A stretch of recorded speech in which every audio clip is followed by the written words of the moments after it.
I know that you're a Jersey girl inside. 4 a.m. at a diner, stop singing, living on a And doggone it, people like me. I'm thinking maybe you're a Jersey girl with all those highlights in your hair. No other girl can move like you. We pump our fists, damn right it's true. And I don't care what they might say, they'll never get us anyway. So be my Jersey girl, and take a little ride with me tonight. And let's get dirty, girl. I know that you're a Jersey girl inside. The way you turn it up, turn me on, and then you take it off. Make it hot, make it loud. We'll wake the whole town. Jersey girl, I know that you're a Jersey girl inside. Yeah, listen up. Let me tell you about a girl from Jersey. She was looking so fine with her hips so curved. I wanna over down to Seaside Heights and a boardwalk fight at the end of the night. Hey, hold up, got a situation, got condensation from the girl's gyration. She's hot like the girl next door with a tig gold bitties that I can't ignore. Who the fuck starts a conversation like that? I just sat down. I'd be a boss, you'd be my muse. Hey, everybody. This is Shelly, your mouthy mama, talking trash and truths. And this is Coffee and Chaos with T3. That's me. It is Tuesday because I missed Monday. It is Tuesday, November 14th, 8:02 a.m. on the East Coast of the United States of America. So I missed yesterday because I stayed up having a philosophical discussion and I couldn't do it. I wanted to do it for y'all, but I was just like, nah, I need to sleep. And then I couldn't fall asleep. And then I fell asleep and I woke up like a couple hours later and I was like, I really, really want to sleep. Let me take a Xanax. Well, apparently your girl can't handle 2 small Xanax because it knocked me out for about 12 hours. My kids thought I was dead. They were like, we were checking, you were breathing, but you weren't moving and you wouldn't answer. And we vacuumed and we like dumped garbage. They did a whole bunch of stuff and I didn't budge. Not one little bit. They were like, yep. No, you just sat there and I just snored away. I was like, all right, well, whatever. But I had a good sleep. So then last night when I woke up, I was like, oh crap, I'm not going to be able to sleep tonight. What am I going to do? So I said, I'll just push through the night.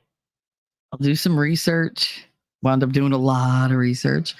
Not on the topic that I wanted because for some reason I just got inspired by something else. I got sucked into something else and I started doing that. So then I wound up doing a short and I wound up doing another video, like a 7-minute video on narcissism, on the 5 things that narcissisms just can't get the fuck over. So that was interesting. I implore you to check it out. And then this. So it was pretty good. I'm doing pretty good. Now, if I can stay up today, that'd be awesome. Right now, let's see who's here. We got Daisy Girl, who was here first thing. She was here wicked early. Good morning, sweeties. Good morning to you too. We have Lady Awesome, Grand Risings. What a great day to you.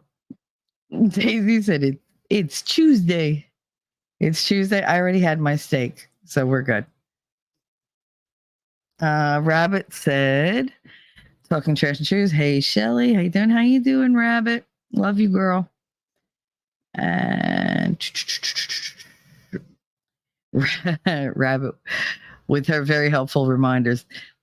Remember to change from top chat to live chat to see all the spicy comments. Hit the like, strike the subscribe, ring the bell, change to all for notifications, and share. God, there's nobody better than you, Rabbit. I swear. I mean, I try to be a good mod for winning because it's the only person I mod for, but I can't. And I guarantee, since I'm talking about narcissism and psychological problems, at some point, Rabbit will put out the disclaimer that this is not medical advice. This is in no way, shape, or form a professional diagnosis or therapy. It's just my opinion, things that I've read, things that I've learned, and just things that I've experienced. That's what you're going to find here.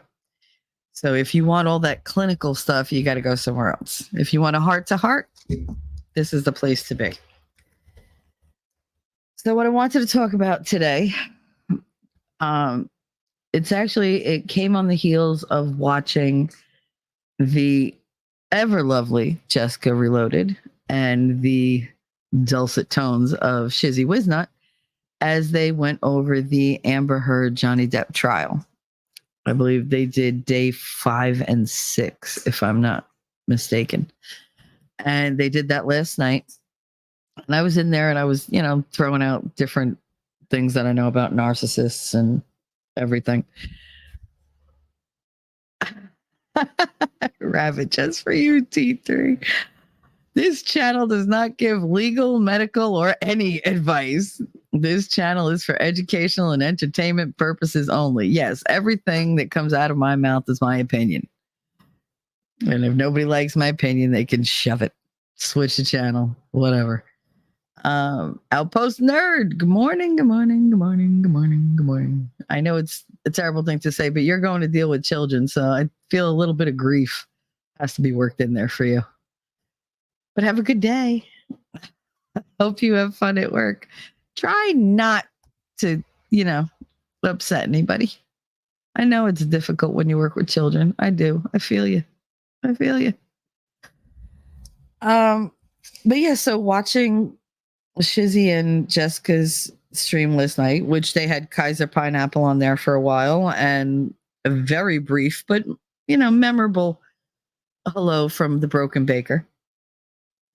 I was listening to how they were talking and the things that were going on the stand, and I was reading chat, and chat was surprised that he was able to keep going on and on, that they were allowing him to speak. But I guess what they missed was when they allowed Amber to speak on her behalf, to give their backstory or whatever.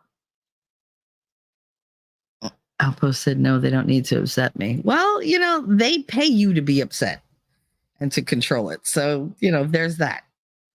Having done your job, I can tell you, they pay you to shut up. Shut up. Doesn't matter if the kid upsets you. That's not their problem. They're paying you to not get upset outwardly. You could be as upset in your little heart as you want, and they'll tell you, bless your heart, but just don't open your mouth. And I say that as a friend, because that's one way to keep your job, is to just shut up and go, and just move on. Remember, don't do above your pay grade. So yeah, so Jessica and Shizzy were talking about Amber Heard and everything. And they were going, somebody asked about why he was able to go on and on. And I guess they just missed that Amber had gone on and on as well. And when she did it, she made herself look like this, oh dear God, like this bleeding heart, altruistic, I never touched drugs and I didn't do this and I didn't do that. And I was an angel and I went to Catholic school and, I volunteered at a soup kitchen. And she never really went into why she was volunteering for years at different soup kitchens, even when she came to LA. And, a 16, 17-year-old volunteering their free time at a soup kitchen is a wonderful thing. But you have to wonder for the timeline, because she was in an accident, allegedly, with a friend who died, allegedly. And there could have been, accountability on her part, allegedly. And maybe the soup kitchen, patronage was court ordered, allegedly. I'm just spitballing here, just throwing stuff out, because it's always bothered me. It just bothered me how she sat up there and she's all angelic and I'm wonderful. And look at, my shirt is buttoned up to my friggin', where my Adam's apple would be if I was a real boy, and it's just, She's just such a lion twat. She really is. I can't stand that woman. I don't care. They could knock down my stream. They could say whatever they want. I cannot stand that woman. And I use the term very loosely because just because she's got a gash does not make her a woman. Lord, what a horrible person. See, somebody said, oh, maybe they just had something in common. How'd she know everything? She researched him. That's how she got under his skin. It was never like he met her and they were sparks flying and, everything. No, he met her and she made sure to say, oh, I'm reading this and I like this band and I like this kind of music. And every single obscure thing that he was interested in, she found out about, researched, and studied. And I'm not saying allegedly. I'm saying this bitch did this. That's what she did. She went in, she said, oh, look, he has all these places where nobody is filling the void. Let's see. He's talked before about, he had a pretty shitty childhood. You can tell just by the fact that he's an actor that he's partially broken, that there's something missing. She went and found the things that were missing just by talking to him. And let me tell you something. Narcissists are very good at picking out those things that you lack. So if you feel alone, like nobody shares your interests, they'll pick up on that. If you doubt yourself, if you doubt your abilities, if you have a kind heart, they will focus on that and exploit it to the best of their ability. And if they think that you maybe don't like public adoration because you don't think you deserve it, they will give you private adoration. They will treat you in the ways you've never been treated. If you constantly do for other people, they're going to constantly do for you. And they'll say, no, I don't want anything in return. No. I just want to be with you. It's just about you. But they have an agenda. It's nice when somebody does that. It's actually wonderful if somebody genuinely feels that way toward you. But if they don't, if they have an agenda the way she did, it's horrific. I can't think of a crueler thing to do to somebody. To expose all their weaknesses, exploit them, and then turn them around and use them against them. Because for damn real, she did. She turned around later and was like, oh, you think you're so unique? You think you're so special because you like this kind of music? Oh, you think you're better than everybody else? She loved throwing things in his face.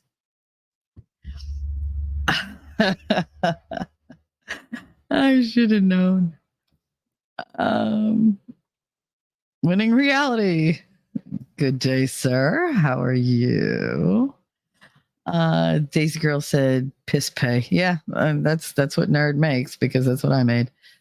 And Nerd said had a kid dig his fingernails into a girl's arm yesterday and nothing was done to him. And if you're looking for justice in the school system, you're going to be very disappointed. Very disappointed because they reward bad behaviors and they create bad behaviors. Volan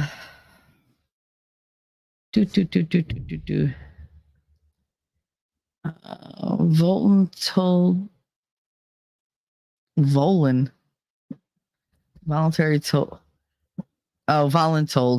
don't make up new words. It's early.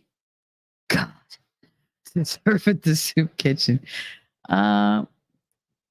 Olson knows everything. Hi, T3. I finally made it to alive. Hi, Olson knows everything. I caught you yesterday. I'm glad you stopped by. Winning reality said, Rabbit. Winning. It's called the audition phase. It's when covert narcissists like Amber target their next victim. Absolutely right. So says my co-conspirator in teaching everybody about narcissism. Because it really is. It's disgusting. If you haven't checked out Winning's playlist, I think it's called Epidemic like epidemic of today, narcissism, covert narcissism. I have it linked on the video that I just released this morning. If you watch the video and you go to the top right-hand corner, there's a link to that playlist. Epidemic on display. See, I knew it ended in A. I thought it was epidemic today. Whatever. I mean, come on, give me a break. You're lucky I remembered it. But that's because I tagged it this morning. So it's like, ugh. But yeah, he's got a lot of really good. There's short videos that explain like so much more than what I get into here. And he gives examples. He gives different views on it, especially those from like a parental point of view, like how it affects, fatherhood, how it affects dads. And I mean, he always speaks for everybody, but he's got a different perspective. He's got the male perspective. So I appreciate that coming from him. Inya Mers, good day, honey. She said, I was just watching that. Were you really? That's awesome. Yeah, so when it comes to Amber, she really did. She learned everything about him and she filled the void. She knew that, how eventually I'm sure he opened up throughout conversation because men, they actually talk a lot more than you would think if you just shut up and let them. They'll give you all the information. And I'm sure Johnny does love to talk. He just talks slow. And I'm sure he shared plenty with her and she was able to work around that.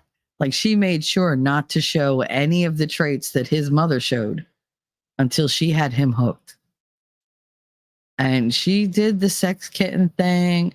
That's what killed me about her being on stand with the whole button up to her, like Adam's apple thing. Like, I watched that and I'm like, bitch, I've seen a video of you naked going, oh, don't you miss me? Like, really? Like, you played like the whole sex kitten thing. I can't sleep here without you. And it was just like, but we're supposed to believe what? That you appealed to him through your intellect, you bimbo. Like, I can't. I can't deal with it. All the things she said. No, I never said that. We heard you. We heard you say, go ahead, Johnny. Tell the world that, that you, Johnny Depp, were abused. He was like, yeah, I was. Like, go ahead. Tell them that you were a victim. Yeah, I was. I still am. Like, he still was. He's still, in many ways, a victim because she won't let go. And that's what my video was about this morning. 5 reasons why narcissists don't let go. It's because you destroyed what they wanted. You had the audacity to like take something away from them. And you had the sheer gall of telling the rest of the world what they're really like. They don't want anybody to know that.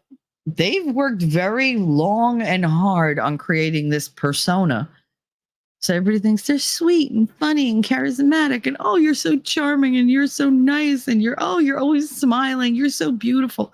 Yeah, guess what? That's all just veneer. It's surface level bullshit. Because beneath, they're rotten. She's rotten to the core. And of course, because he exposed that, and he stuck to his narrative because there were others that said, okay, she's not exactly the, pretty princess y'all think she is. She's a bitch. She's evil. She's, she's violent. People said it. Nobody wanted to believe it because she's, blonde, blue-eyed, cute little, hoity-toity shaker ass, shaker tits, which by the way are uneven. That's who she is, but she pretended to be something, which amazes me because she's a horrible actress. So I don't get how she pulled it off for that long. The only way she could have is if she's phenomenal in bed. What ruins it for me is we know that besides being really good in bed, she shits the bed. So, there's plus and minuses in every category, and her minuses just tend to stack up a lot more for me. Winning said, Epidemic on Display is calling out the covert narcissist rigged game with examples from the Depp Heard trial, the words of others, and my own experiences put to music. He's so awesome. Rabbit has given you the link to the playlist. Please check it out. Winning reality. No one understands it unless they go through it. That's true. He says, I have a hard time watching happily married people with no real world experience talk about the subject. They tend to mislead people, and that to me is very dangerous. I agree. I agree that this is not an area that can be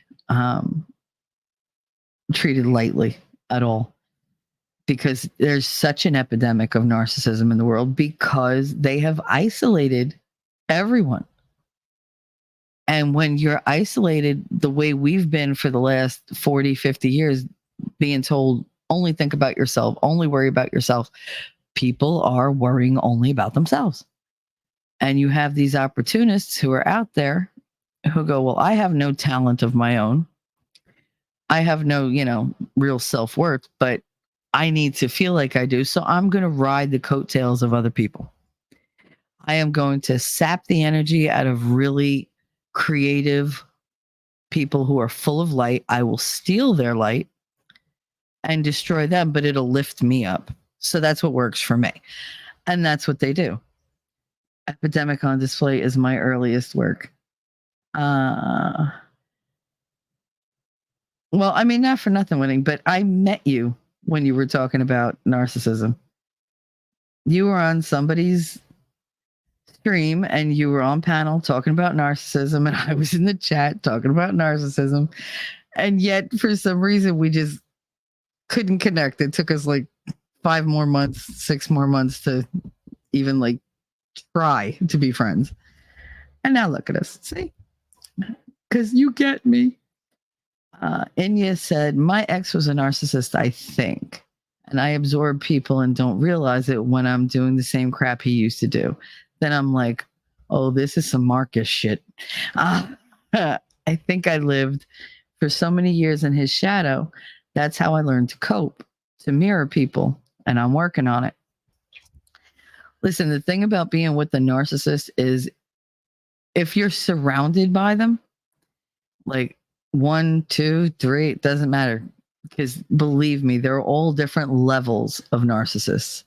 Everybody has narcissistic traits. Everybody. You can't avoid it. You wouldn't be able to survive in the world if you didn't. But there's a difference between having narcissistic traits and being a narcissist. Being a narcissist means you are willing to use anybody. Anybody. No matter how much, how close to you they think they are or whatever. You'll use anybody, and it's just for your own benefit.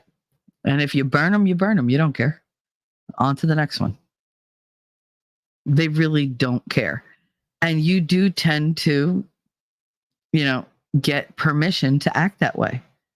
It's very easy to fall into that trap. I've done it.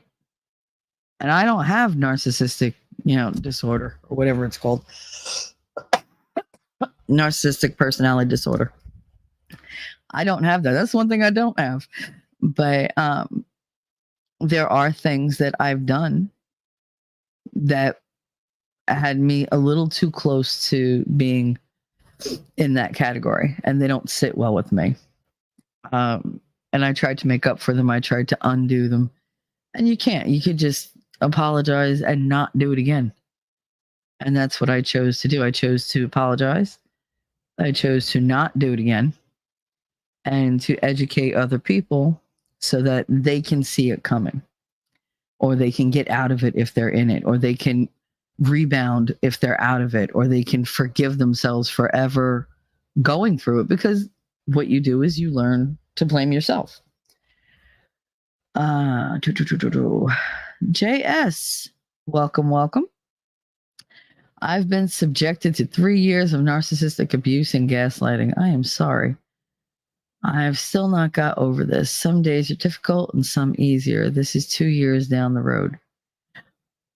I don't need to be an arborist anymore to know a bad apple. Oh, absolutely. Absolutely. Chia said, hey there, Rabbit. Olson said, they really don't care at all. No, they really don't. They really don't. And that's the problem. With the narcissist, they don't care about anything but themselves. And even that's a little iffy. Because if they really cared about themselves, they'd work on themselves, but they don't. I have a story. Hey, you. Hi, honey. I know who you are. Daisy said, I remember when Winning was threatening to move from where he lived because of how people were trying to sway his vote. he is a wily one, isn't he? There's no making him do anything. God, I know. I've tried. Actually, I didn't. I just let him do what he wants. That came out. You know what? Never mind. I'm just gonna leave that there. But anyway, so getting into this whole Amber Heard Johnny Depp thing. Yeah, she took him by storm. He didn't have a chance. Like, he had no shot at ever saying, oh, yeah, she's pretty, but I don't know, because she lavished him with affection. She love bombed the fuck out of him. What do you do with a beautiful woman who knows exactly what to say, who knows how to talk to you about the music that you love? Now, music meant everything to him. And she knew exactly how to talk to him about it. She knew exactly what to appreciate and what to point out. She's well-versed. She is extremely intelligent when it comes to manipulating people. That's one of her abilities. It's anticipating what he wants in life. And that's what they do. They find out your desires and they go. They give you everything you ever wanted. And you're just like blown away. That's why it's called a love bomb. You are literally blown away by the affection and attention these people lavish on you. How well they seem to connect with you and how well they seem to be able to flow the way you flow. It's a heady thing in life. When you turn and somebody turns with you, you're like, holy shit, this never happens.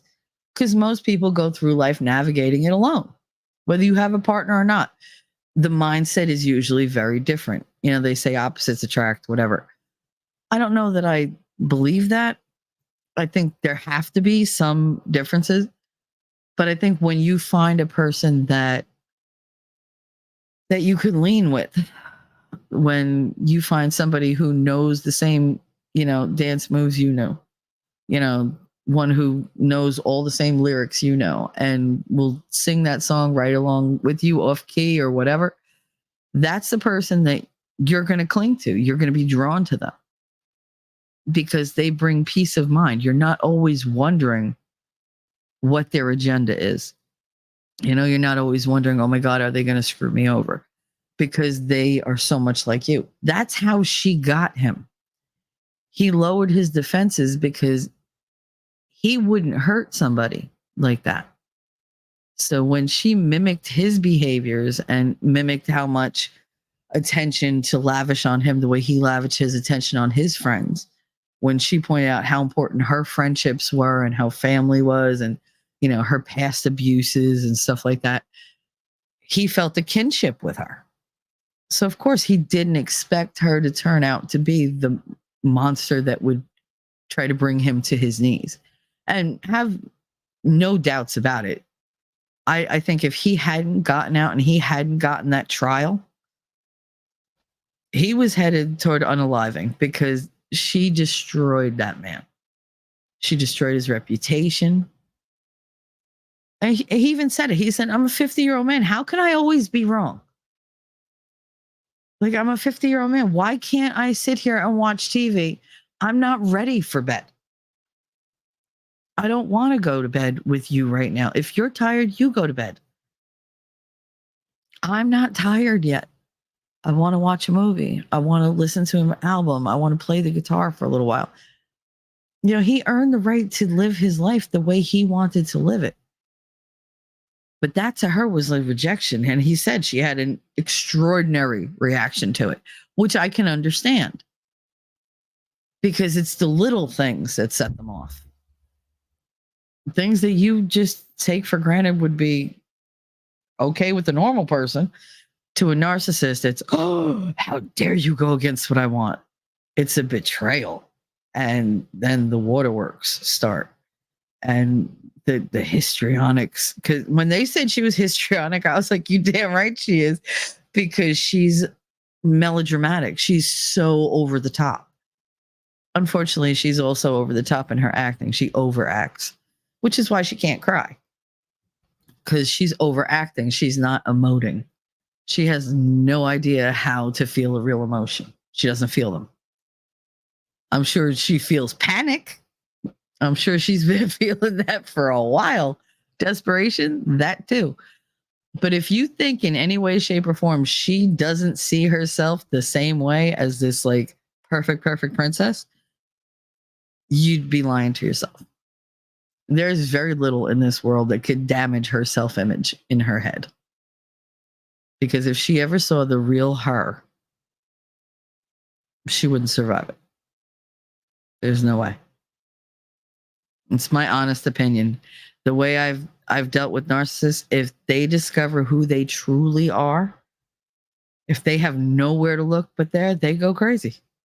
They lose it completely. Let's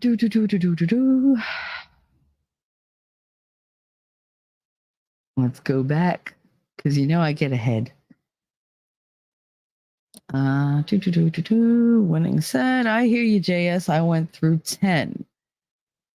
Do you have a survivor group yet? They really help.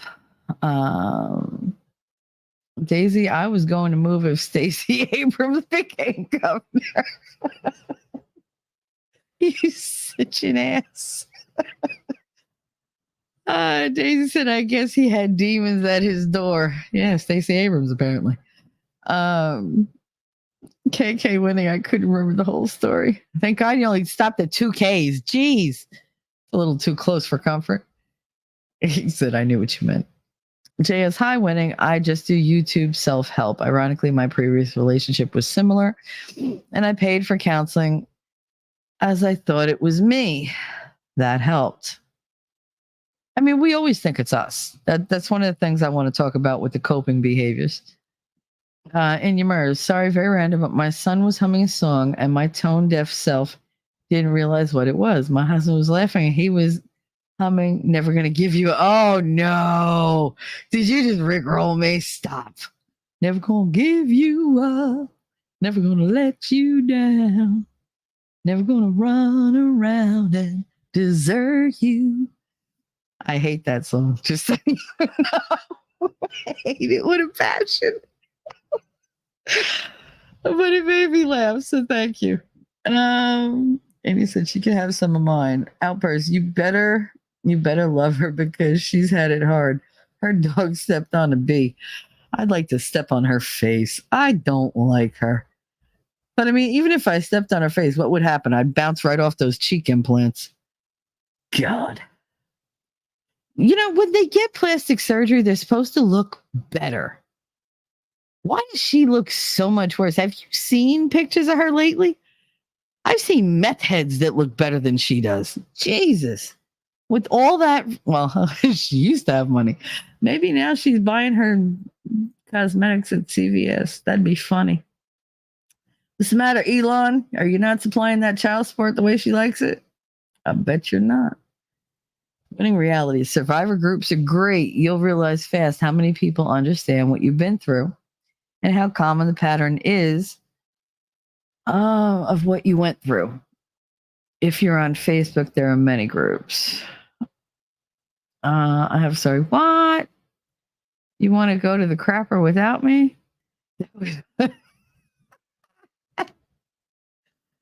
That was when Grandma's quilt suffered the grumpy. Oh my God, that's too funny. I mean, but in all honesty, he couldn't go to the crapper without him. Because he locked himself in the bathroom on purpose. And she just bang, bang, bang, bang, bang, bang. That wrong, lady. Let him take a shit in peace. He wasn't even doing that. I guarantee he was doing what I've done many times. You sit on the side of the tub, your head in your hands, and you're just like, oh my God, just leave me alone. Just leave me alone. Just let me think. Just let me think. I got to get out of here. I got to get out of here. I got to get out of here.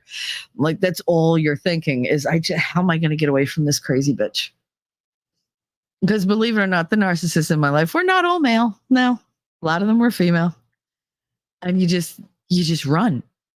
You run as far and as fast as you can, and they follow. And that's what she did. She followed him from bathroom to room to bathroom to room, all over the fucking place. She hit him in the head with the door. And then oh, my pinky. Oh, I stubbed my toe. Oh. And instead of worrying about his damn head the way he should have been worried, he opened the door to look at her foot and she hit him again. So it was like, what the hell? I really can't stand that fucking woman. Anyway, you showed up. Wait.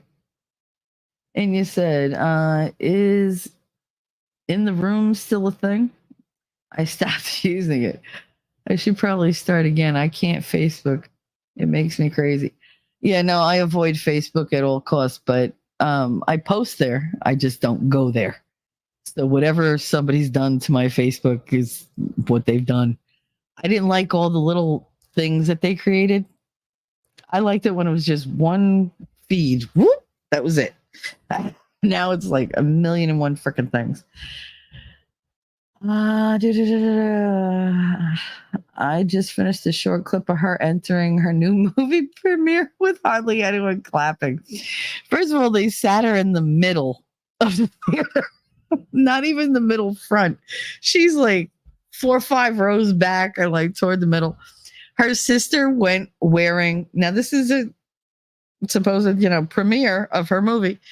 Her sister went wearing a t-shirt that said, "I stand with Amber Heard."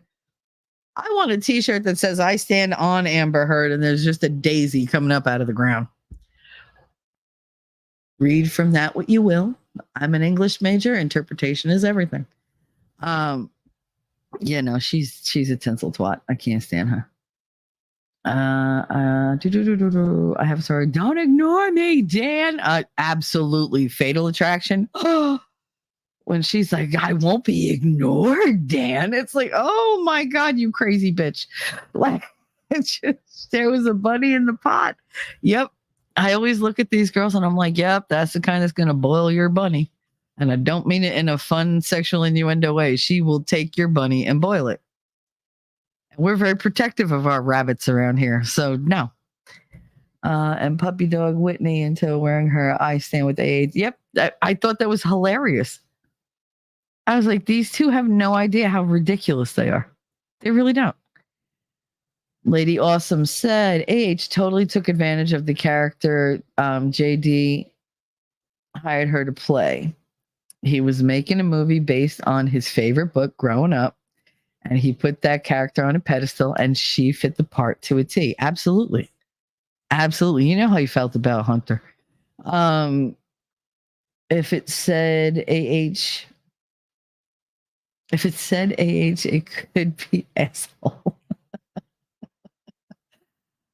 AH is asshole. She asshole.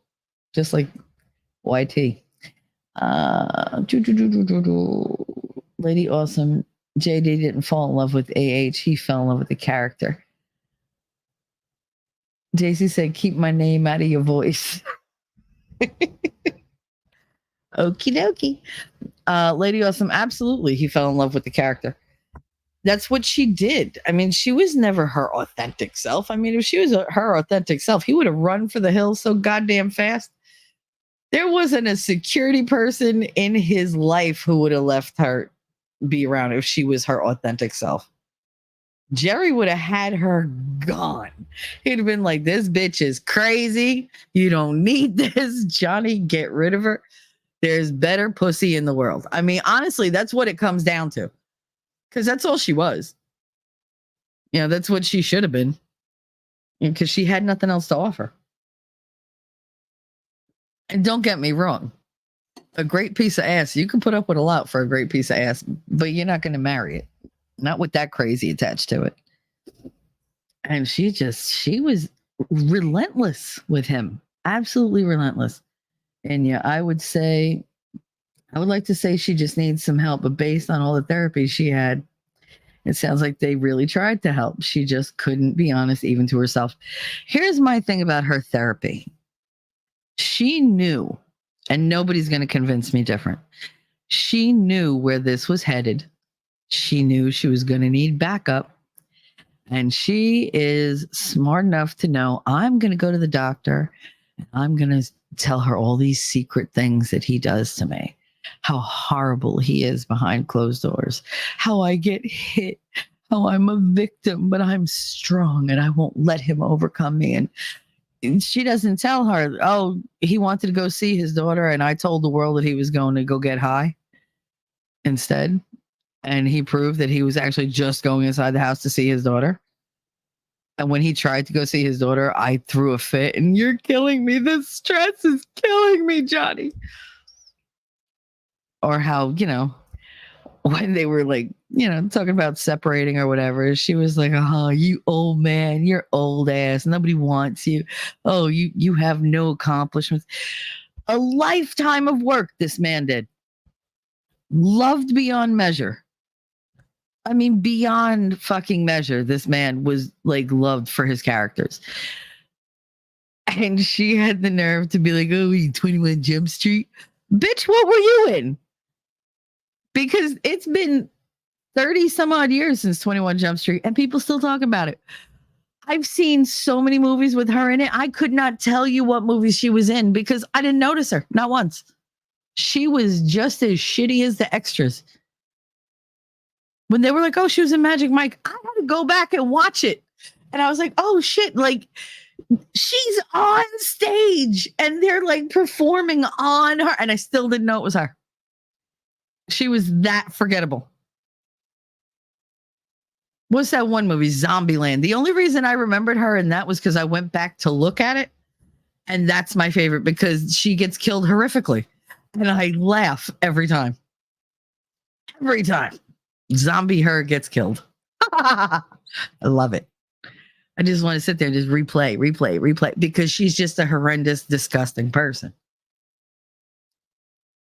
I don't pull my punches. If I hate you, you know I hate you. I hate that woman. And she didn't do anything to me personally. Just the fact that she exists and people like her exist, that offends me. I'm not easily offended. Y'all know that. And yeah, the thing with the therapy is she set that up. She made sure to say all the right things. And unfortunately for her, she doesn't understand law. That her telling somebody else that something happened is still hearsay. It doesn't matter what she says. Even the therapist, if they wrote everything down, it's still hearsay because it's just her retelling a story. She can make up anything she wanted. She didn't have video proof of anything. She even lied. They pointed out she used the same photo for 2 separate fights because it's all manufactured. She came up with all the evidence herself. Her and her stupid little band of friends, by which, not for nothing, but none of those friends are friends with her anymore. All my friends know how to treat me. They know how to touch me. They know that I have so many. First of all, no, you don't. Just stop with the PTSD. Stop. You had no trauma. You are the trauma. I had PTSD during that goddamn trial because of her. I was triggered. I can't tell you how many times by the bullshit that she did. And I was like, no, I am sitting here. I'm watching every freaking second of this trial, no matter how much I can't stand her. No matter how much I wanted to run for the hills, every time I saw that freaking smirk, that evil smirk on her face, where she thought she's going to get away with it. Nobody's going to believe him. Really? Because I watched him. I watched him fold in on himself. I watched him, completely close off. Oh, why won't he look at me? Because he knows he lied. He knows he's lying. No, that's not why. He's not looking at you because he doesn't want to. Because you don't deserve it. Because he's doing what you have to do with narcissists, and he shut the door on you. And you can't stand it. She stared at him the entire trial. The entire trial. Just stared right at him. And I know he had a like, I was uncomfortable with how much she stared at him. I know his skin had to be crawling. And that's why I said before, and I've said it many times, one of the ways you can recognize who the abuser and who the abused were is the day they walked into that trial. She walked into that courtroom with her head held high, her hair all coiffed, strutting her shit like she was a boss. And he came in with his hair down, very like, subtle head nods, always ducking his head. Even when he says hello, he ducked his head, say hello, duck my head, say hello. He was very reluctant. He was very, make myself smaller. He wanted to be invisible. Now, somebody like Johnny Depp, he has people telling him how to dress. I'm sure that he pays people a lot of money to tell him how to dress, especially for court. Your lawyers will tell you how to dress for court. Yeah, he dressed in the clothes they told him to, but he wore his rings. Now, that should have been detrimental because those rings make him look tough. For him, those rings are his security. It's something else between, somebody attacking him and his flesh. Those are like his little, like his whoobies, like his pacifiers almost. It's something just to protect himself, just that little bit if something goes down. And because of his childhood, we've discussed complex PTSD. He has that catastrophic outlook sometimes where no matter what, things can always go sideways. He might not believe they're going to go sideways, but he knows he has to be prepared because it could. And that's part of catastrophic thinking. That is part of coping with a childhood where shit went sideways for no reason. You try to escape that as an adult and you find out you married it. I've been there. And you're just like, what do I do now? I promised this person. I made a promise. I am not like them. I am someone who keeps my word. All right, I'm going to see it through. And you do it and you get all this abuse and you get beat up and you get belittled. And believe me when I tell you, I know how close he was most likely to unaliving himself. I know that thought had to be there for so long because you don't see a way out because this person does not give up. They don't just let you go. So I could relate to where he was easily. But that wasn't my train of thought. Let me go back to chat because I got sidetracked. Honesty, mother self. I have a story. Yep. Been around the world. An ass is an ass. It ain't worth it. Ass is ass. All right. An ass is ass. Yeah. Okay. I can't read that for some reason because apparently I've gone Riri this morning, but we'll see. Lady Awesome said, nope, she fits the idea he had in his head till he finally realized she wasn't at all who he thought she was. And by then it was too late. His inner child wanted to fix her in their marriage. Well, he gave his word. Again, he took a vow. Same way I took a vow. And when you spend your life being disappointed by people who constantly break their word, you choose to either be just like them or be the exact opposite. And I have always chosen to be the exact opposite. Like I didn't want to be with Katie's father, but I promised him 3 years.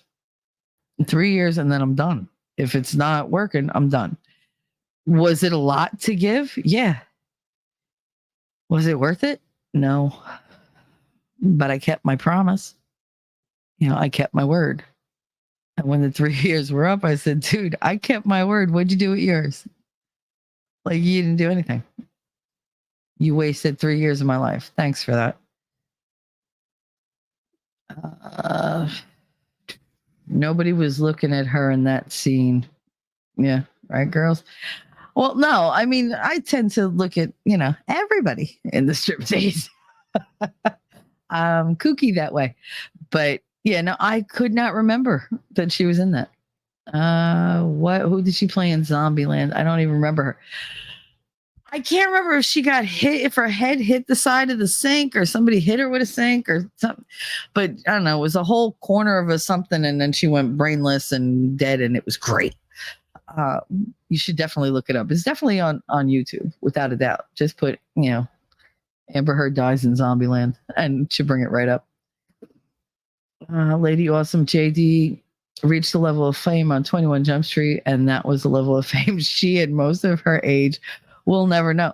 They don't know what it's like to be on the cover of Tiger Beat and Teen Beat and like have centerfolds of yourself when you're like 18 years old. I mean, he was just Lord. When he started wearing that bandana on 21 Jump Street, I was like, oh, Lord, that's a new level of hotness.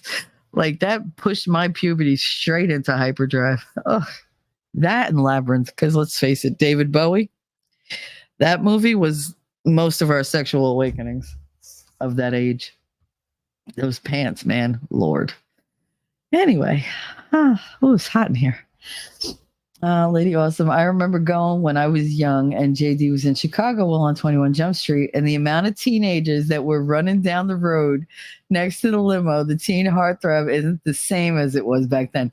No, because we were loyal. Let me tell you something. It didn't matter. It didn't matter that he owned the Viper Room. It didn't matter that, he was a rock, whatever. It didn't matter if he dated this one or dated that.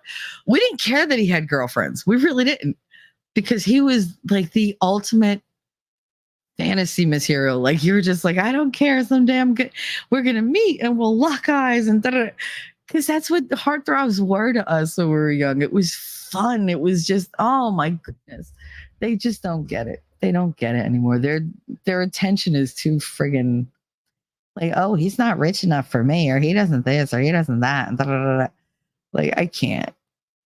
Rabbit said he was disgusted by her actions. Oh, he absolutely was.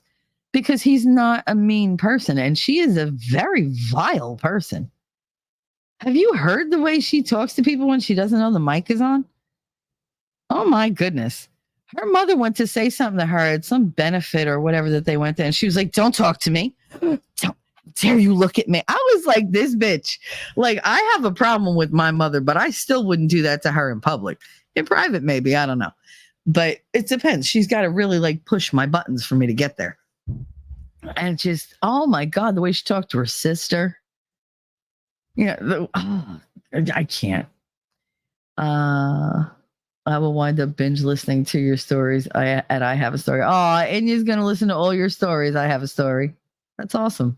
Definitely go there and do that. But just not yet. Daisy Williams, prayers for good logic. He's taking a train to oh, girl, you scared the crap out of me. Don't do that. Prayers for good logic.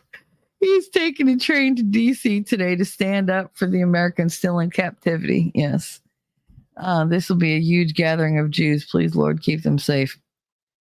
Yeah, I mean, listen, y'all can bear with me for a minute. God, if you're listening, Joe, he's an awesome dude. We all love him very much. If you could just keep an eye on him, keep them all safe. Maybe just keep it peaceful. That would be great. But definitely return Joe to us unharmed, because he's a cool dude. We love him. And all this war bullshit, can you put a stop to it? That'd be great too. Just FYI. Inumers. Hope so, and hope you enjoy it. At Inumers. So I have a story. I'm so confusing myself. Dang. At I Have a Story YouTube channel. Yes, I Have a Story has a YouTube channel where he reads stories and he'll put you right to bed. You should try it, Daisy. I bet you'll like it. Shizzy. Hi, Shizzy. He said, good day. Talking trash and trees. Hello, 21 Jump Street. 21 Jump Street was a good show. I mean, looking back now, you're like, but I mean, we were teenagers. We didn't need complex. We needed simple. Teach us something simply, because we're a bunch of, Riris running around with too many hormones and thinking that we know everything, which we didn't, thinking everything is the end of the world, which it wasn't, and thinking that old age would never come, which it has and already passed us by, and now we're just like languishing. So yeah, no. I remember thinking 30 was old. Like, no, 30 is not old. No, I would give a lot to be 30 again. And I would not fuck it up this time. Valhalla, I have a story. Oh, look at you using your wrench for good. So Valhalla posted the link for I have a story. Thank you very much, Val. I appreciate it. He said, "What's up, Yaqual?" That's a new way of saying it. He's being fancy. Not y'all, it's Yaqual. Pleasure to have you here. We are talking about narcissists. And yeah, I'm listening to you. I swear, just working too. That's okay. There's plenty of us to go around. Trust me. I don't know. That's right. I remember it well. I've been watching, but never put two and two together with your name. I'm a derp. Really? Daisy, you didn't know who that was? Oh, he's awesome. Come on. How could you mistake that voice, man? Come on. I got all these dudes around me with great voices. It's hell on my libido. Lady Awesome said, "Be right back. My twins are playing in the bathroom." Oh, that's great. Katie did that once. There was Desitin everywhere. I had a big tub of the Desitin, and because I had bought it because it was on sale, and she literally rubbed it into every surface of the bathroom. I don't know how long she was in there, but it was like the middle of the night. She had gotten out of her crib, like her toddler bed, and she just went in there and decided to just start painting. And she painted everything. She painted the toilet, the sink, the vanity, the wall, the shower curtain, the rug, the floor, the doorknobs. And then, of course, since it was on the doorknob, she couldn't open the door to get out. So she started screaming, and I had to go running. So it's always fun. Always fun. Children have kids, they said. They're wonderful, they said. Yeah, they didn't tell you about all the stuff they do. Shizzy, good morning. Winning's in and out. He's working. But he pops in and pops back out. He's always listening, though. And with all the Poe, I will be way too invested to go to sleep. Aw. Dean Koontz has a book called Your Heart Belongs to Me, and it's phenomenal. The whole book is Poe-esque.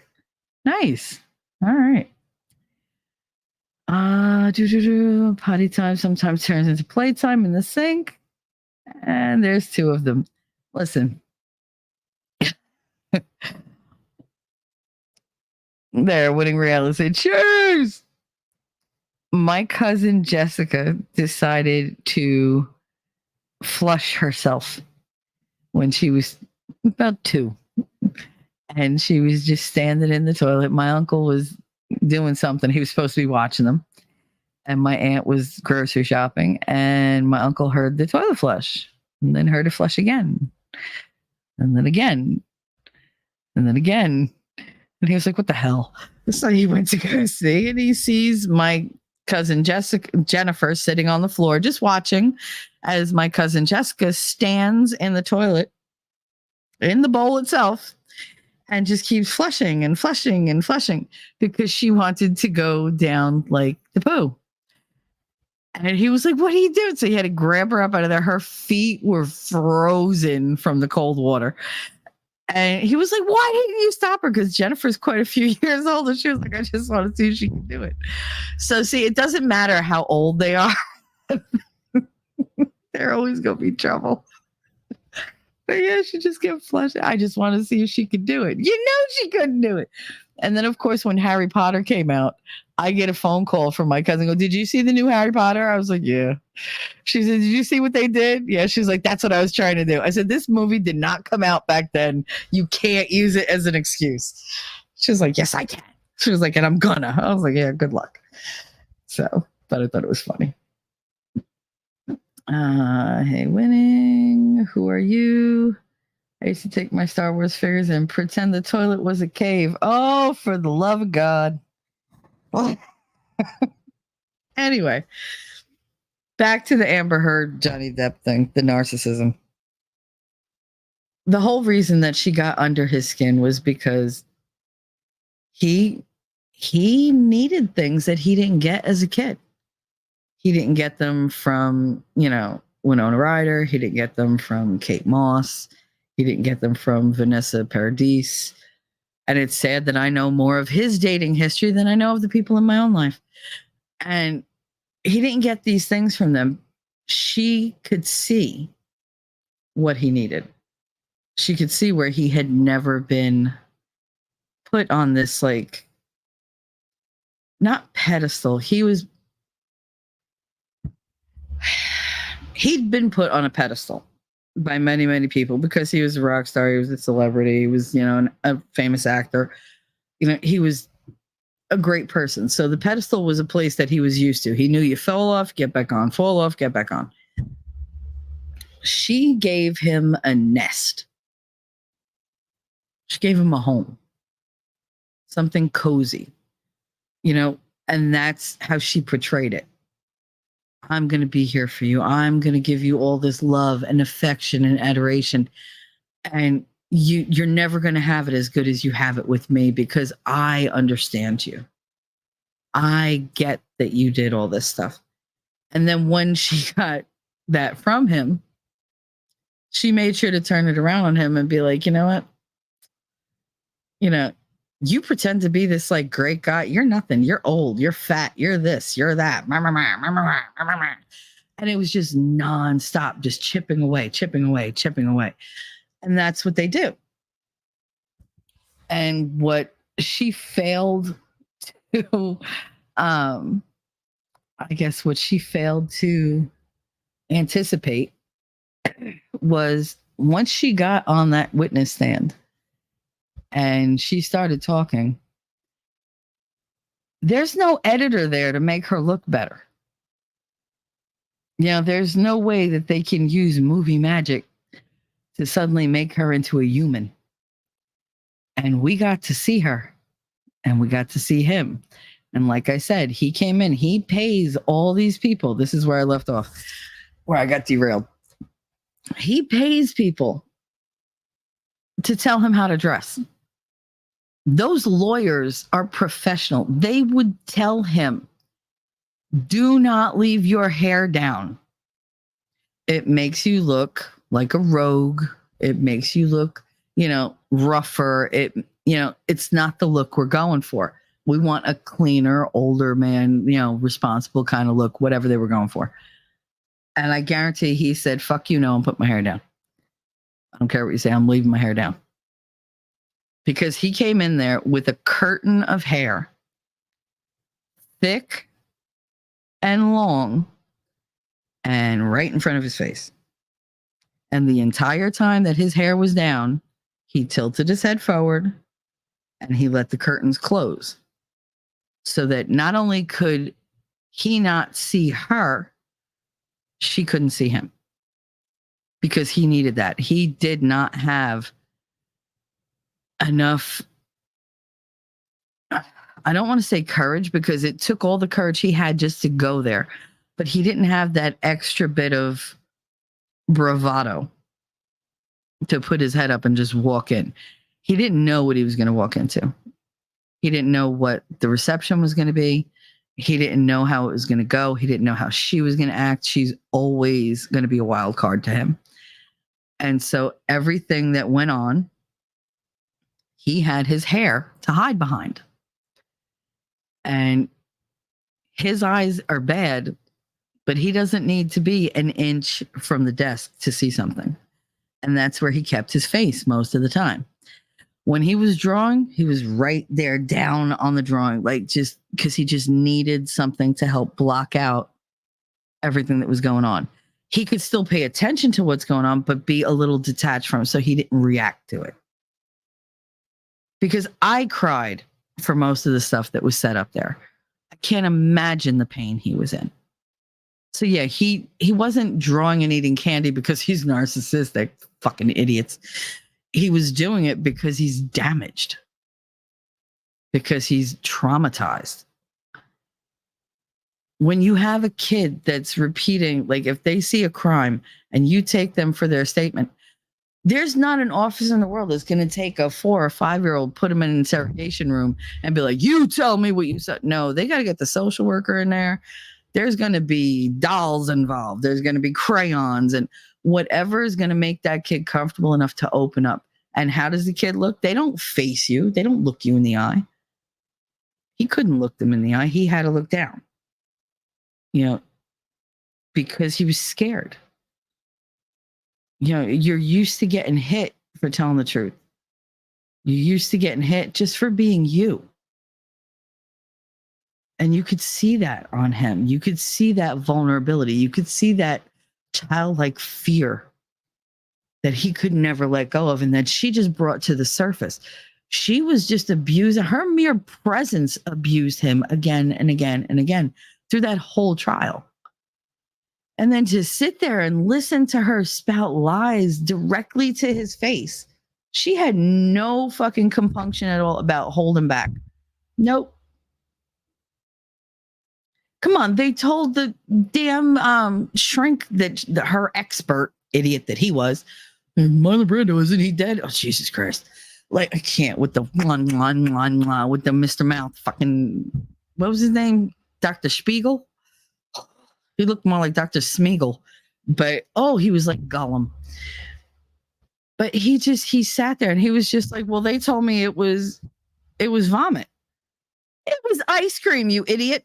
He didn't vomit up the ice cream. You can see it's poured out. Well, they told me it was vomit. Well, how stupid are you that you can't use your eyes to see that's not it? That's the part I don't get. People saw pictures of what she did to him. He went to all these different premieres and events with black and blues on his face. She was perfect, flawless. Except for her Botox and her acne. Those are the only marks on her ugly face. And she's just as ugly on the outside as she is on the inside.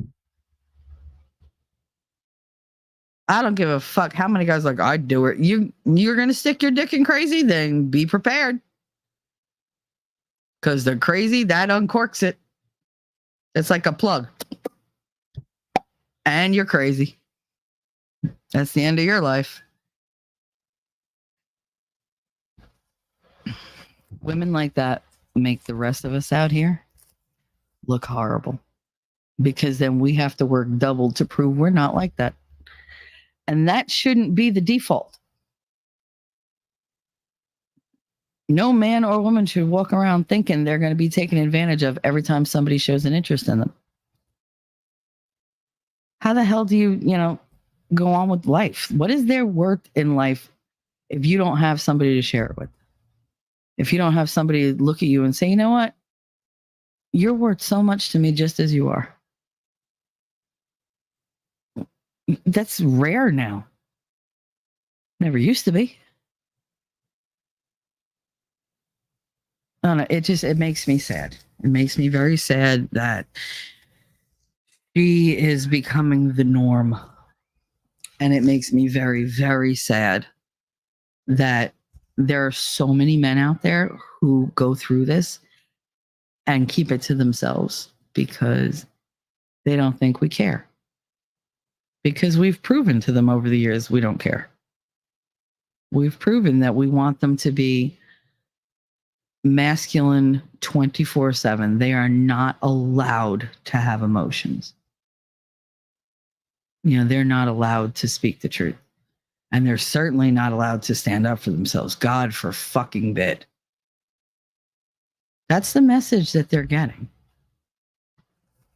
It's the wrong message. We should be sending them the message saying, hey, you know what? Life is hard. It's okay. You don't have to shoulder everything by yourself. Let's do it together. Let's get through it together.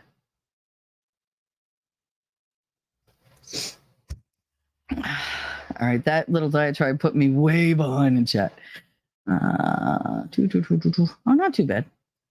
That was fun. I'll work on it more, but it was a nice little practice. No, Cat, not in the mood. Go away. She's just knocking shit over. Ice, I hate you. I hate you winning sometimes. Hey, that's some breath. Thank you very much. The two of you, I can't. You're so stupid. Always make me laugh.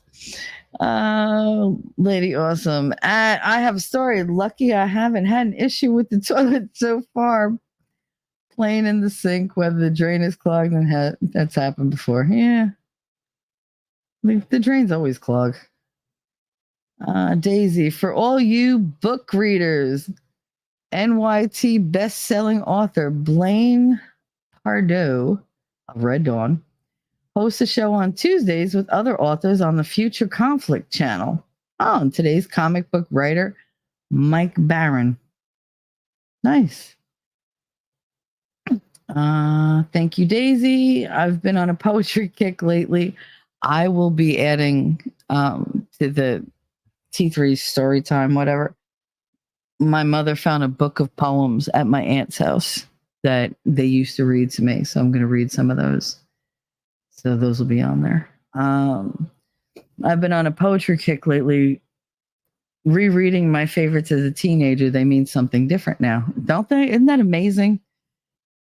You revisit something that you read as a teen or you watched as a teen and you're like, wow, I was dumb. Like, I didn't get half of the things that I get jokes that I didn't get before. I get themes that I didn't get before. And it's just like, okay, I realize that I've lived a lot in the last 49 years, but I didn't quite realize how much I've lived. Like how far I've come from then. I have a story at Daisy Girl Williams. That's a great idea. Trying to do a woman's voice. I just sound like a 3-pack a day street bro. Daisy said that in your MERS. I love books. I still want Shelley to do a live reading of the Joan Rivers book, The Life and Times of Heidi.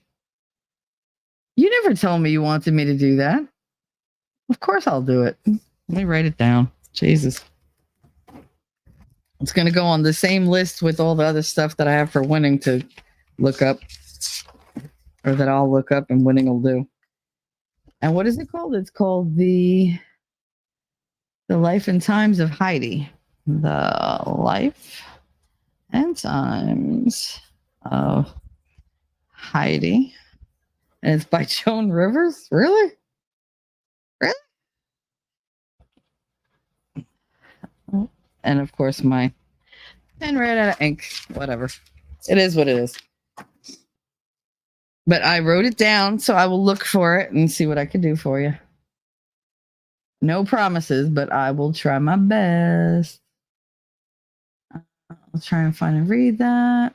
I was trying to find something new. It's about the life and times of a girl that moved to Secaucus, New Jersey, because she thought she could.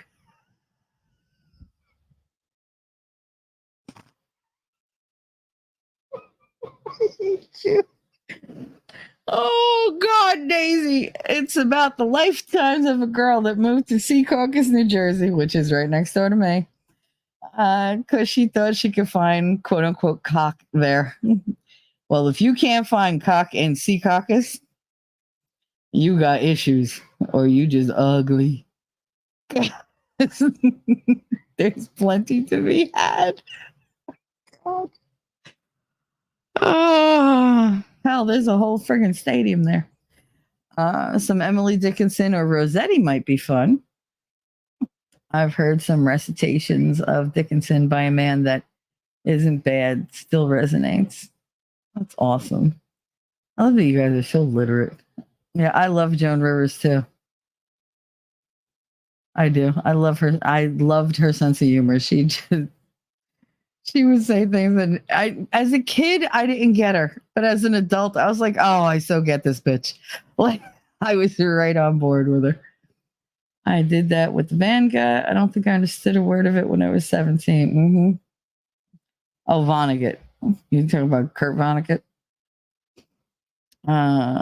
It's a story of a girl born to quote unquote serve. They could tell even when she was very, very young. Oh, I don't know. She had skills with her pacifier. No, not going there. No, not going there. That book was from back in the 80s, right? Oh, I'm sure. I tell you what, Daisy, if I read that, I will do it just for you. Okay? I might have to make that a members only and do it just for you. But I will. Oh, God, girl. We'll see. All right. So now that we're an hour in, the whole point of this stream is talking about coping behaviors of narcissism survivors. And I have about 10, 12 pages of notes that I've done. So this might be a multiple day stream because I do have to stream tomorrow. So I'll do half today, half tomorrow. So one of the things is I think I wrote down 10 of them that I found. 9. I wrote down 9. And these were the biggest like coping behaviors that I could relate to so that I could explain. Marco was I'm picturing cute little Heidi with her pigtails and hot cocoa. Oh Lord. Well, you know, pigtails are just for steering. That's why you put them into braids so you don't lose hair. Anyway, the number one of the coping behaviors that I found is excessive guilt and self-blame. Now, people that feel this, they are constantly at the ready to be apologetic, even when they're not at fault, because they've been trained by their abuser to believe that everything is their fault. The abuser has bad luck, they say it's your fault. Bad day, it's your fault. Money trouble, your fault. Oh, I'm sick, it's all your fault. My computer glitched, it's your fault. Oh, I got a bad review, it's your fault. Somebody disliked something, it's your fault. Everything is your fault. It can come at you soft, it can come at you hard. It depends on their mood. It depends on if they're in a like, oh God, it's just, you know, none of this would be happening if you just would fuck off. Like, it's because of you that I'm going through this. I hope you appreciate that.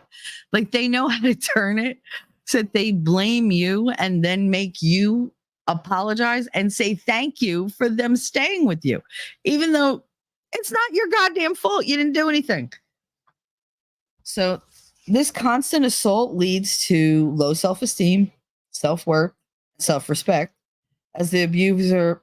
Now, mind you, bear with me, because like I said, I have notes. It's not a script, but it's notes, because I would never remember to say all this shit. So as the abuser slowly and methodically chips away at the abused, eventually, you know, quote unquote, forgiving them if they apologize.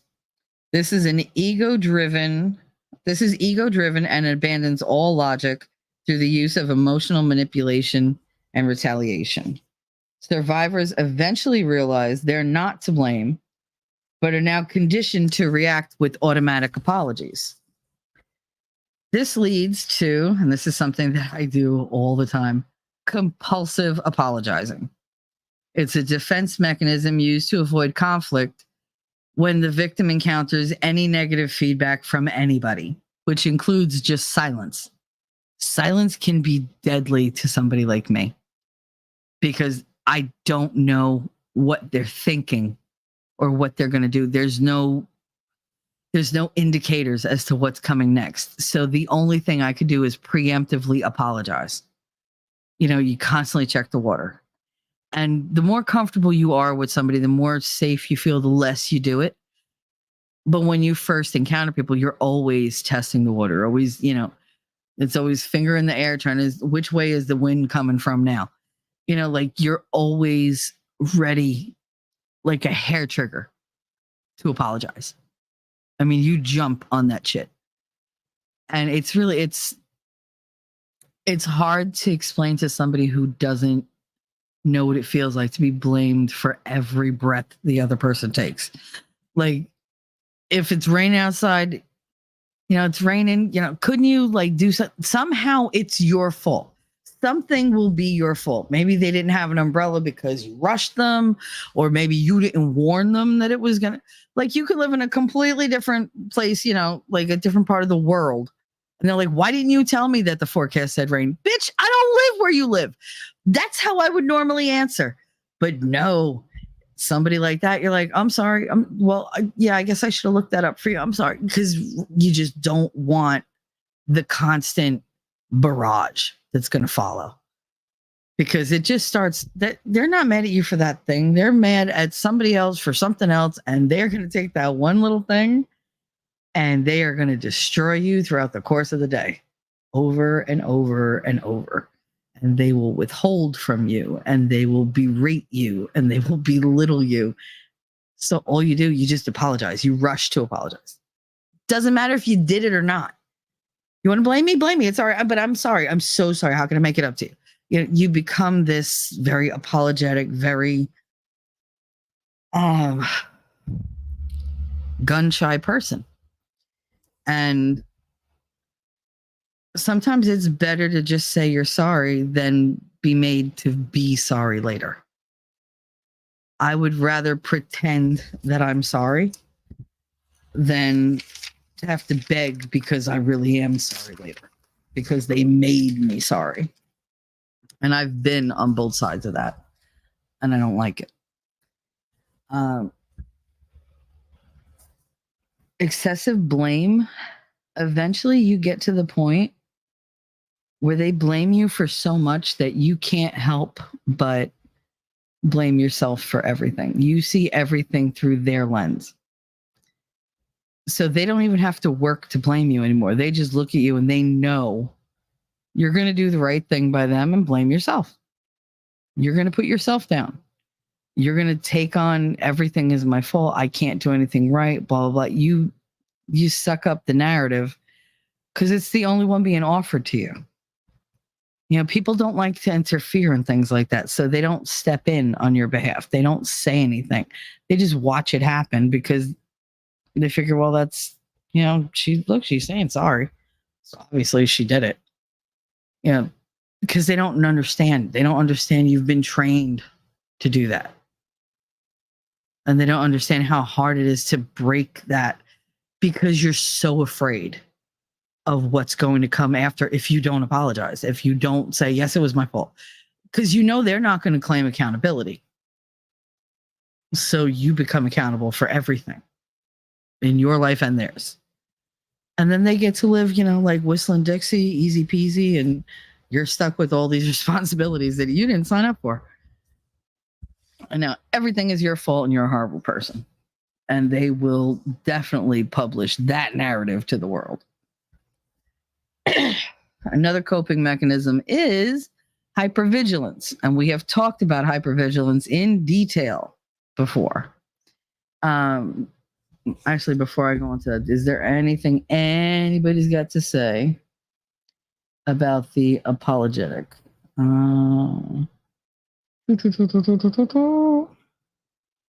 Let's see. And you said, nah, did you see that sentence? Recitations, isn't it? I botched that. Oh, stop. I have a story. I would drive you nuts, T3. Not a big talker. Reading wears me out. No, you don't have to be a big talker.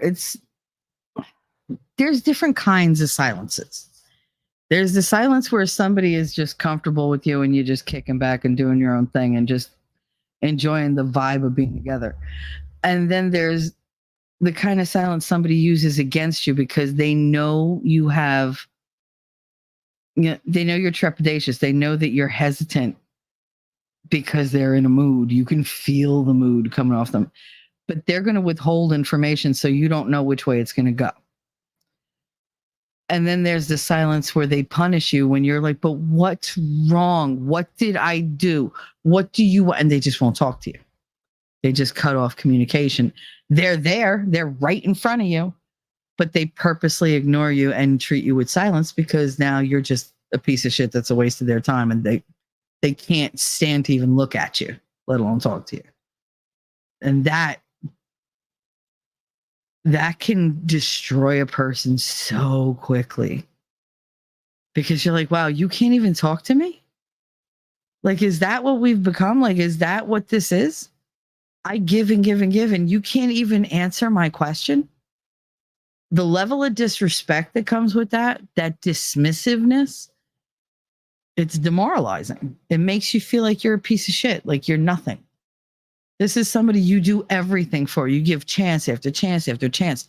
You're trying to, keep communication going. You're trying to open up, and they just shut it down. To know that kind of silence, you're putting a block between you and the person that you supposedly love. You're completely walling them off. And you're saying, no, I'm not letting you in. It's a slap in the face, and it's heartbreaking. It is heartbreaking. It is enough to bring you to your knees because they are not going to give you the information that you desperately need to fix this. And make no mistake, most of us that deal with narcissists are fixers. We always figure we can get through this. I just tell me what's wrong so I could just address it. Just give me this little bit. Shelly has an older video on this subject on her playlist. Even winning jumps on panel toward the end of streams. I have so many narcissism videos. It's ridiculous. But yes, usually when I do one on narcissism, since Winning and I started talking way back, yeah, he's always got something to say. He usually jumps in. But he doesn't like to derail my streams. Unless he's in chat. Then he loves to derail my streams. Winning had some really good words to share too. Yeah, he always does because we've both experienced this with, masters of the craft. We really have. And it's something that I think is one of the reasons why we chose to be so close to one another on here, because we know what it's like to come up against somebody who's not genuine. We know what it's like to deal with people who, they're just in it for themselves. And neither one of us are like that. His channel is all about teaching people, how to be better, how to see through the bullshit, how to not play the game. That's his whole thing. He's unrigging the game. He's an idea. My whole thing is I've been through every trauma you could put a person through. Starting at, 3 years old. I mean, really starting at birth, but like the big ones started at 3 and they never stopped. But I'm still out here. I still have a good heart. I have plenty of people out there talking shit and like just spreading rumors, and you know what? Fuck them. I don't care. I know who I am. And the people who get to know me know who I am, and they'll see through the bullshit, and they won't care about, what somebody else has to say, and they won't care what drama it brings. For now, if they want to stay away, stay the fuck away. And if you stay away when it's hard, when it's difficult, stay away the rest of the time too, because I don't need you. I don't need fake people. I don't need fair weather people. I need good people. Winning's good people. And that's why I stick by him. Daisy Girl Williams. This I know because he was at a state fair in Tallahassee. I don't know why or how he was there. Tripped me out because I was working that fair and he recounted Bill Clinton's votes. When they recounted what? He had some words to get in on panel with them bearded women.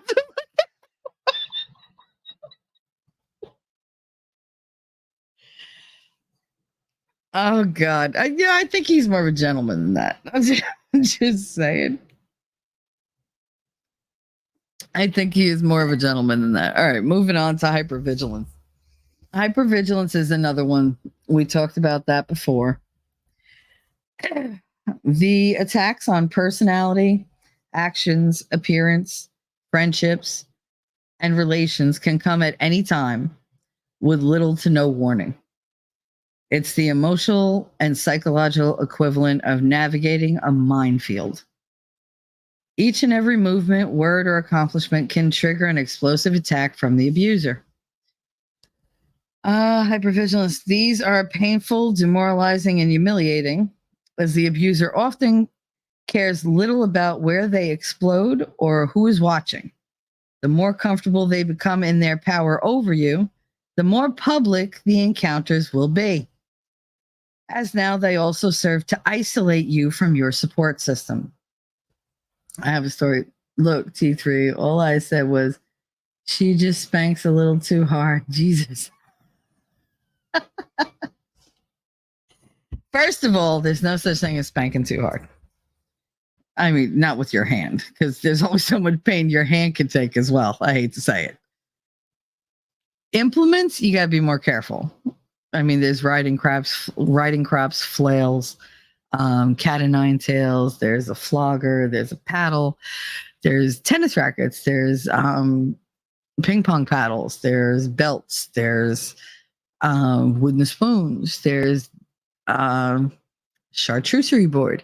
You know, anything you need, they could all be used as like implements, but you got to be careful because, you know, like hairbrushes, stuff like that, they hurt. So use your hand. It's much better. Plus, it leaves that really pretty, like pink handprint. And oof, who don't want to be owned like that? I know I do. Did I say that out loud? Sure did. Sure did. Yes, sir. Yes, ma'am. All right. Where was I? God damn it. You threw me off. Now I'm thinking about freaking spanking. Thanks. Battery and jumble cables. I said that out loud again, didn't I? Listen, sometimes you need a jump start. You never know. I draw the line at actual like electricity. That's not going to happen. No. Mm-mm. Nope. Unless you're Thor. Then I might. If you look like Thor, I definitely might. So they isolate you from your support system. This happens when others either believe the lies told about you or wish to distance themselves from the quote unquote drama. Hypervigilance is a constant state of alert where you're always on.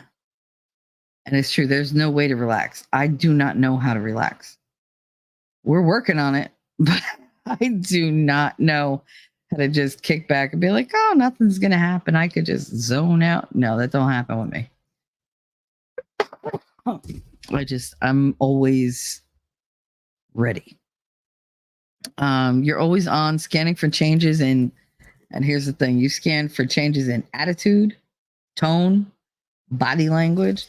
Anything and everything becomes a marker for what's to come.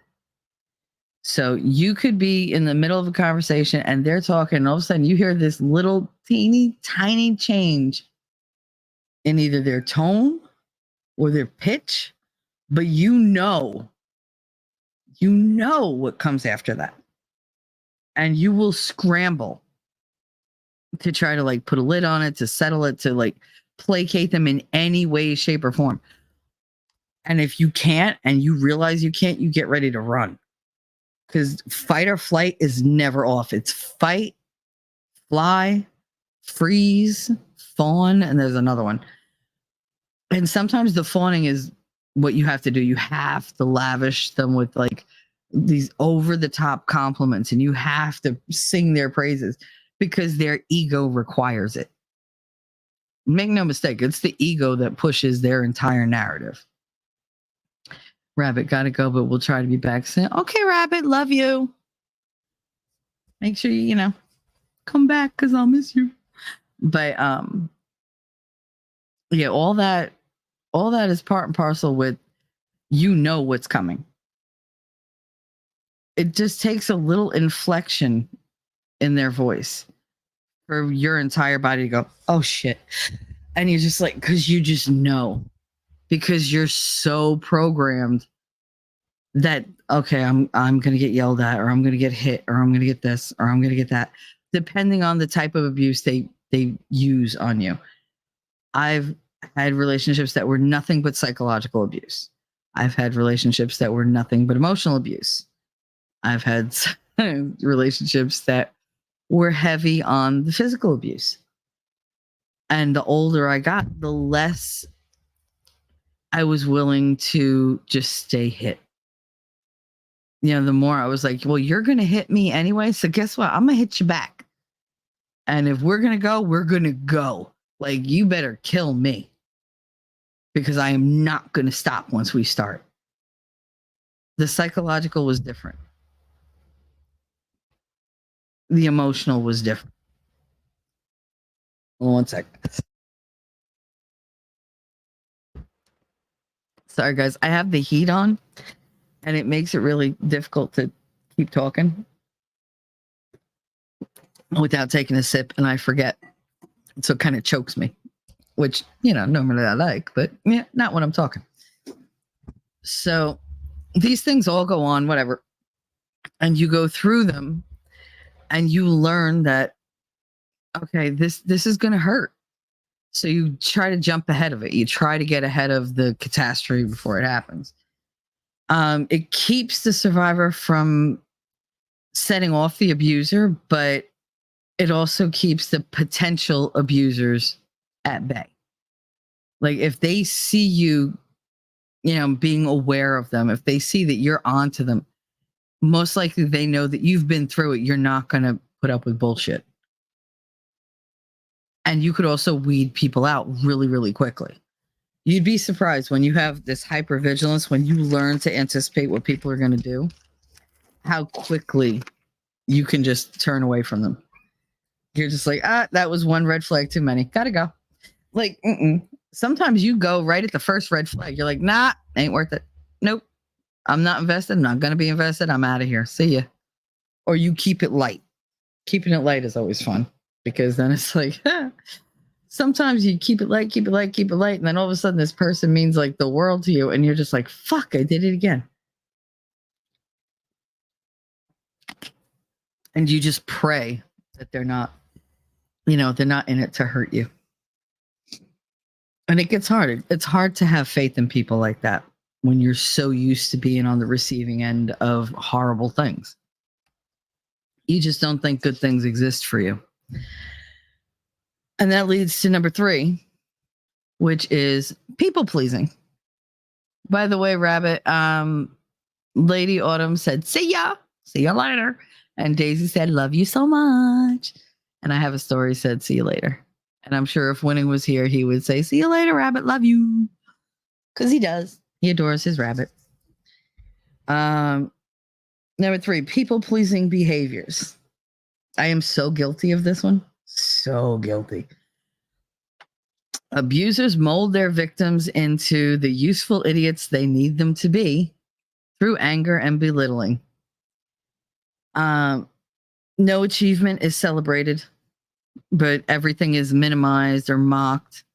They'll say things like, oh, you think you're special? I could have done that. I could have done it better. I could have done it better than you did it. A monkey could have done it better than you did it.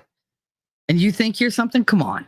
Like, these are actual things that have been said to me in the past. And it's like, I look back and I'm like, that motherfucker, because I get so mad because I'm like, I was leagues above you and you made me feel worthless.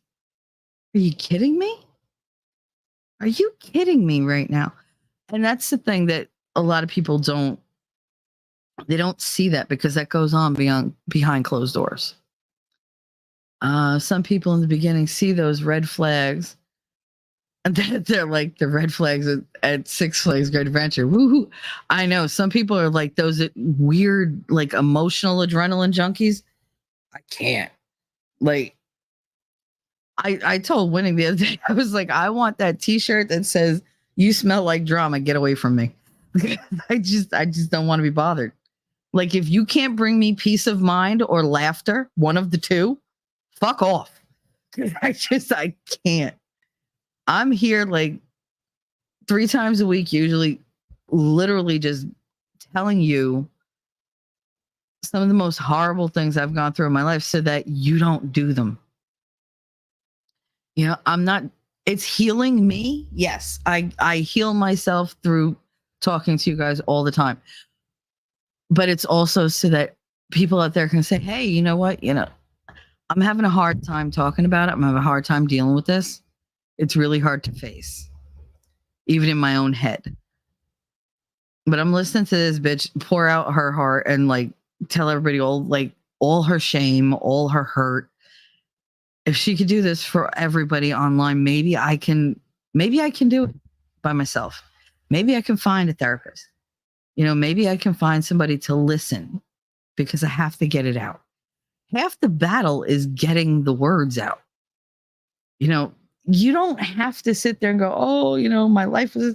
You could just say, I don't have like all these horrendous memories, but I have this feeling of not being good enough, or I have this feeling of, you know, I'm afraid that I'm going to be left behind, or you can just say how you feel. You don't need to go into all these different reasons. You'll get there. I'm sure your therapist or your friends or whatever would help you discover that.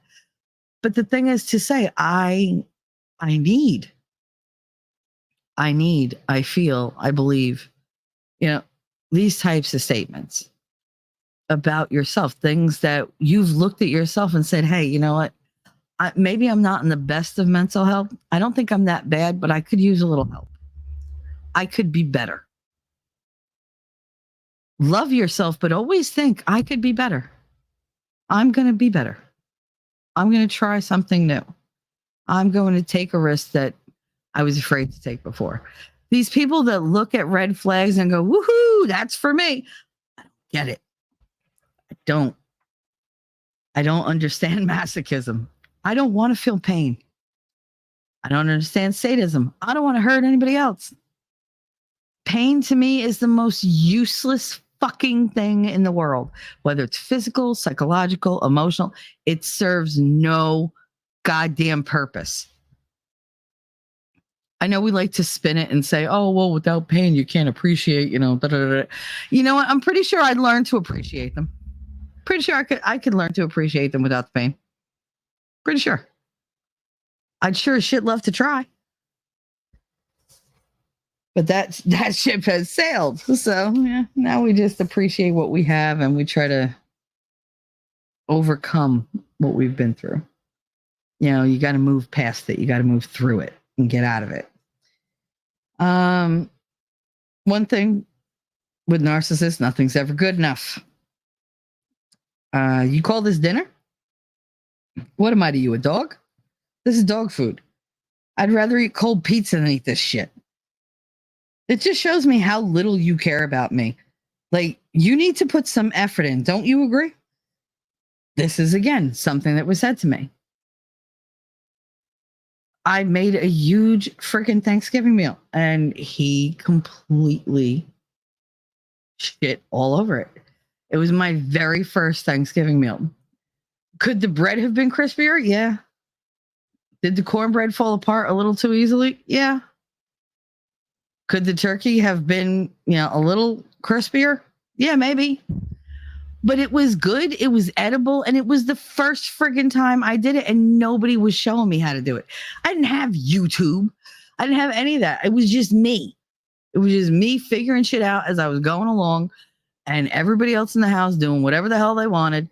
And no help. And I did the best I could. And he just demolished me over it. And unfortunately, I spent days just sitting in the room by myself, just crying. And it was just like, okay, then go eat your fucking Dominoes then. You know, I don't know what to tell you. But he made me feel like I was a piece of shit because I couldn't cook. I could cook. I just couldn't cook to the point where he wanted whatever. You know, I could have cooked a friggin' 4-star goddamn dinner and he still would have found a reason to be aggravated and, you know, put me down for it. because that was just his mood. He was just not in the mood to give a compliment because that would have killed him. You know, my daughter was like, "Mom, it's really good." I was like, "Yeah, whatever. I'm giving it to the dog." And I did. I fed most of it to the goddamn dog because he just hurt my feelings so bad. And I didn't want to cook after that. And he was like, "Oh, what are you, too stupid to learn?" Oh, like, oh, you could bet your ass I can make a fucking Thanksgiving Day fucking feast and just couple different things. I'll throw everything in the oven at once. Everything will be just fucking fine. I have got that shit down to I'm a machine. But everything that I did, he didn't like, and he made sure to tell me that, "Oh, you too stupid to learn?" Winning. You showed up and tried your best. He was just a nutcase. He was just an abusive fuck. You know, when you're not happy with yourself, you got to make everybody else miserable. That's what they do. But I could cook the shit out of Thanksgiving, Day feast. I could cook anything at this point. And if I don't know how to cook it, I will learn. I will master that bitch because there is no way somebody's going to turn around and go, "It's meh. How is it? Meh." No, I don't cook. Meh. Nope. It's excellence all around, or it's nothing. I'm just reading the note because my handwriting, as I get lower to the bottom of the page, it's just chicken scratch. If victims of narcissistic abuse do not excessively please others, they fear abandonment, rejection, humiliation, and anger because they've been trained to believe that they're not worthy or lovable as they are. They're not worthy or lovable as they are. Imperfection is not allowed. And I found that to be true with most narcissists. Like, they love to find any flaw you have and exacerbate it. They will blow that shit up, especially if they know it bothers you. Oh, forget it. That's like their trampoline. They will jump and jump and jump on that bitch until and for them it's wee, and you're just destroyed. They don't care. They don't care. That's their power. I'll probably keep getting called away. Good to see everyone. Inya, it's all right. Trust me, I know you'll do rewatch. Besides, you pop in and out. It doesn't matter. As long as I know you're good, I'm happy. 4, self-isolation. Victims are conditioned and convinced by their abusers that support does not exist. They are. They're told there's nobody out there that's going to help you. Look what Amber Heard did to Johnny. Nobody's going to believe you. Go ahead. Go ahead, Johnny. Go ahead. Go ahead. You go tell them, you big man, you went out there. Go ahead. Go tell them. Maybe I didn't hit you with my full hand, but it wasn't a fist. I didn't punch you. You weren't punched, hunt. I hate when somebody tells me, I didn't hit you. I didn't hit you that hard. You didn't hit me that hard? Really? Were you on the receiving end of it? I'm sorry. Do you have my pain receptors? Do you understand how much bigger you are than me? My ex was this big, freaking muscle-bound jackass. And when he hit, it was like a sledgehammer. And he'd be like, "Oh, come on, I didn't hit you that hard. You sent me flying off my feet. Trust me, you hit me hard. You're tough." What? I'm tough because of people like you. I act tough to keep people like you from fucking with me. That doesn't make it hurt less. Still a girl. Still a girl. Doesn't matter how aggressive I make myself sound. Still take the hit like a girl. But over the years, the pain threshold gets higher and higher and higher. In the hospital, they were like, "Are you okay?" "Yeah, I'm fine. Why?" "This doesn't hurt?" "Oh, no, it hurts." You have no reaction. No, I don't. What? I'm not going to show you you're hurting me. Fuck you. Like, are you kidding me? But it got to the point where they had to give me a fucking Xanax because, you know, blowing through 20 veins in 2 days, that's a lot. It's a lot. And it was way more than my body could handle. Even though my brain said, we don't feel it, we're fine. We don't feel it, we're fine. My body's like, no, I feel it. No, we are not fine. We are not fine. And that's where the juxtaposition comes in, because in your head, you're like, I can do this, I can do this, I can do this. And your body's telling you, no, you can't. We cannot sustain this level of damage. Like, we can't do it. And so parts of you fight against one another because you don't want to give in. You don't want them to win. You don't want to sit there and just give up. You can't be helpless. You can't be powerless. You can't throw in the towel because other people depend on you. You know, so you fight and you fight and you fight and you fight until fighting is all you know. And then you can't ever back down. To back down once, you'll back down forever. I said when I first started this channel, I am afraid to cry with you guys. And I was deathly afraid of crying on stream. Because I said, if I do the sharing thing and I do the show my weakness thing, I don't know that I can stop. And I don't know who I'll be without all that pain and anger inside to keep me going, to keep me running. You know, it fueled me. It kept me from breaking down and retreating into myself. Because that's something I'm known to do when I'm super emotional. I have been like that my entire life. If something's really upsetting, I'm tired, I'm going to bed, and I won't leave that bed for weeks. Except to go to the bathroom, maybe have a meal. I won't leave that bed. I won't answer my phone. I won't answer the door. You could be banging on the door. You could set my house on fire. Let the bitch burn. I don't care. You couldn't get me out of that bed if you tried. I had to make a choice, and I had to make myself a promise that I would never do that again. There is nothing in this world that's going to put me back in that bed for weeks at a time. Not out of depression, at any rate. I will deal with it. And that was the decision I made when I started this channel. If I can't stop, I can't stop. But I'm gonna ride this bitch through to the end. Even if nobody ever listens. I will work through my shit. I will get it out.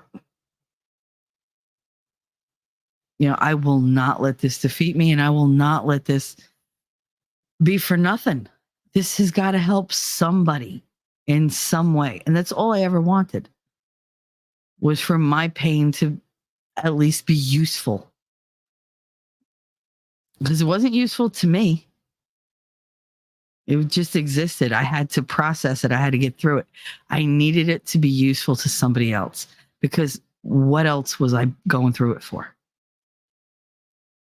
I could have left it buried forever and just stayed a royal bitch. Why not? But no, I wanted somebody who was afraid to face their demons to watch me face mine. To watch me face really, really big ones. And I go, oh shit. I wanted to inspire somebody to take care of themselves better. You know, I wanted somebody out there to heal. And I was kind of hoping that I would heal a little bit too. And I have healed so much with you guys. I can't even begin to tell you what you all mean to me. Like, my channel never has to get bigger than this. I'm quite happy with who I've got. I show up, I talk about stuff, and you guys go, yeah, yeah. Or you say, oh, it's full of shit, or I disagree, or I agree. And then you tell each other your stories. You tell me your stories. You go into Discord and you send me your stories. And I love that. I love that you're processing it. I love that you're getting beyond it. I love that you're sharing what worked for you. And yeah, I could probably use the Xanax. I could probably use a Xanax salt lick. Girl. But I don't like doctors or their meds. No. And let me tell you, after I told you I took 2 Xanax yesterday. Now they're small. They're 0.25 milligrams each. I took 2. That means I took 0.5 milligrams. Half of a milligram.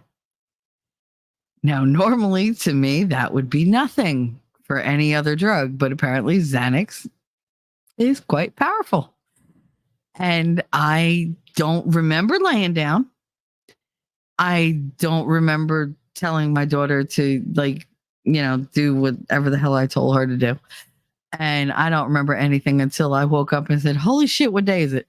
Because I was just like, why is my whole body so stiff? Because I didn't move it for 12 hours. That's why.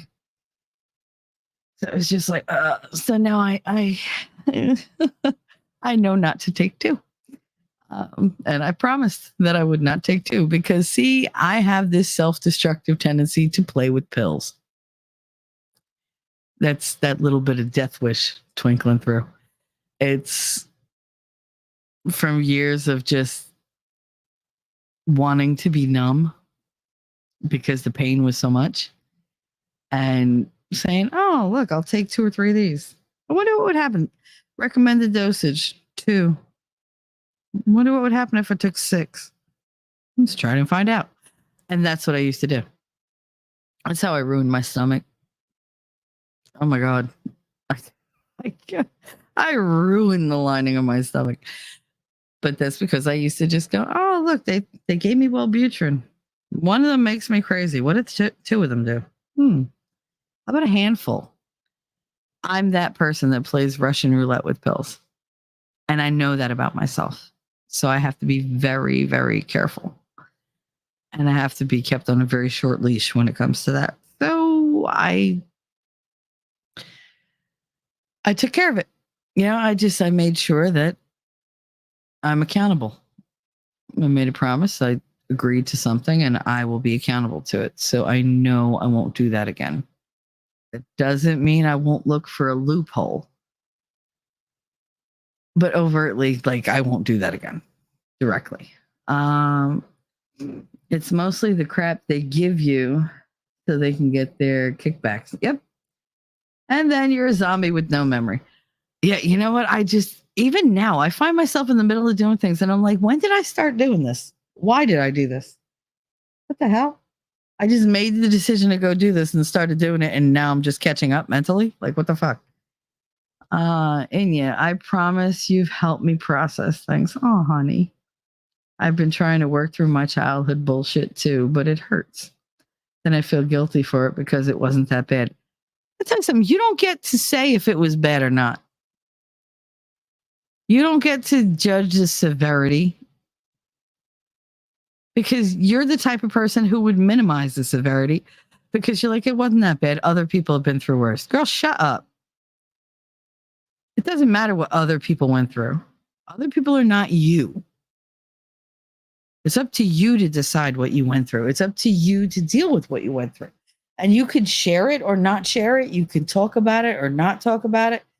You could bury it or not bury it. It's all on you, but don't take on more than you can handle. Bite-sized pieces, just little chunks. And however it works for you. If you have to talk to a mirror, talk to a mirror. If you have to, just sit in the car and talk to yourself, do that.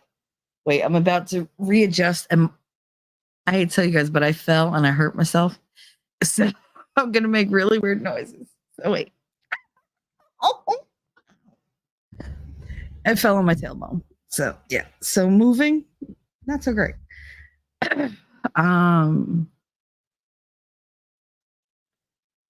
Yeah, so Inya, it doesn't really matter how quickly you get through things. None of that matters.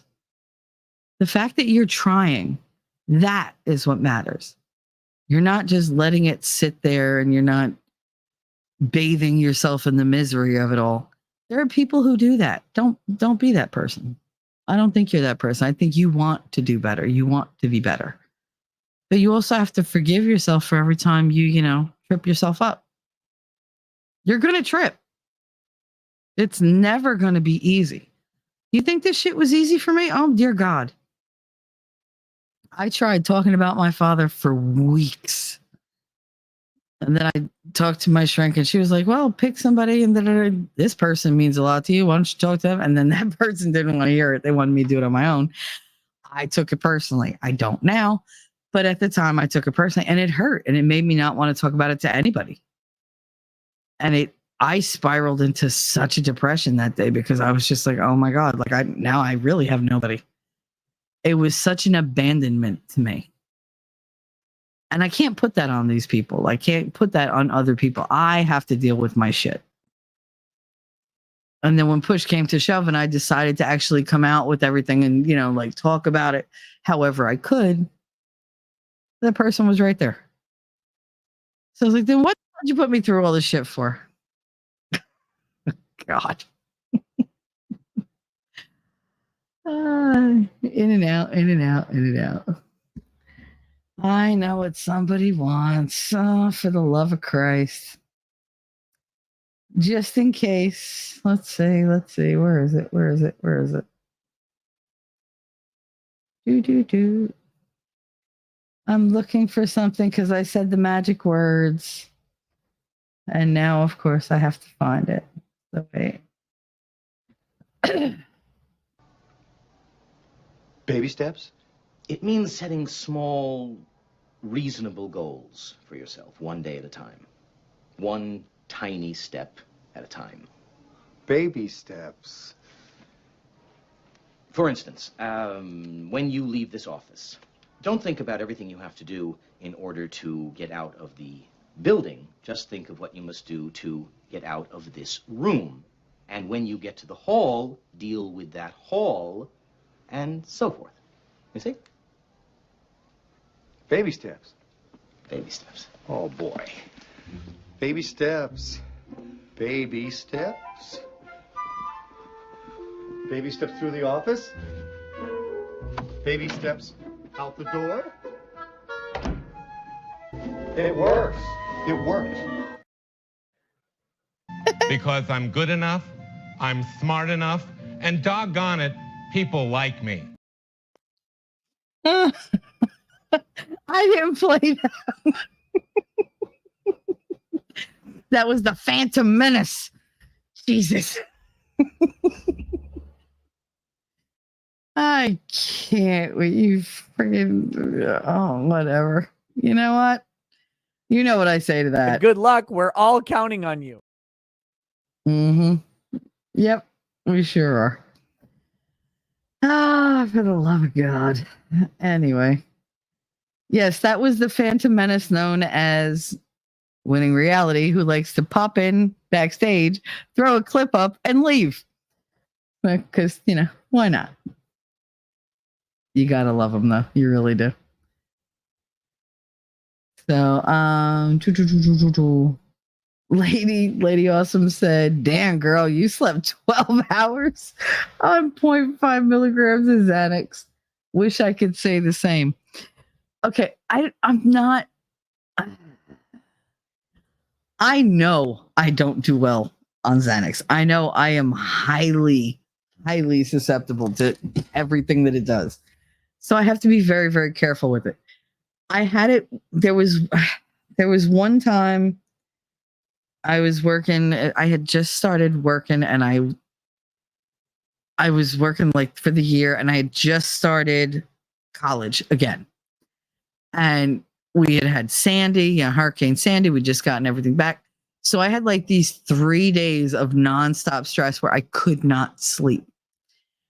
And I desperately needed sleep. And my friend Bianca was like, look, can I have some Xannies? I'll come by, I'll drop them off, take them and make sure the kids are at your mom's, make sure that everything is off, doors are locked, and you're safe, and just go to sleep. And I was like, okay. I was like, how bad could it be? I've taken sleeping pills, I've taken Valium, stuff like that. Nothing. So she brings me one of the little bars. And there's only 3 pieces to this bar.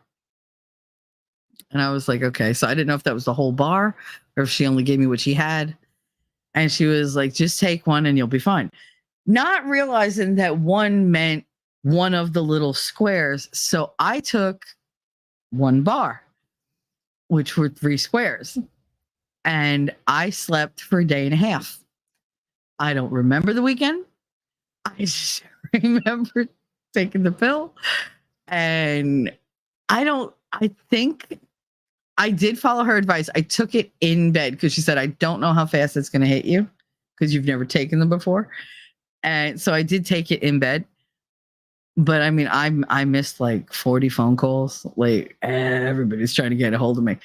Nothing woke me. I didn't get up to pee. I didn't get nothing. I didn't eat. I didn't give a crap. Day and a half I slept. And when I woke up, I was like, it's Sunday afternoon. My mother's like, yeah. I was like, you had my kids the whole weekend. They're good, right?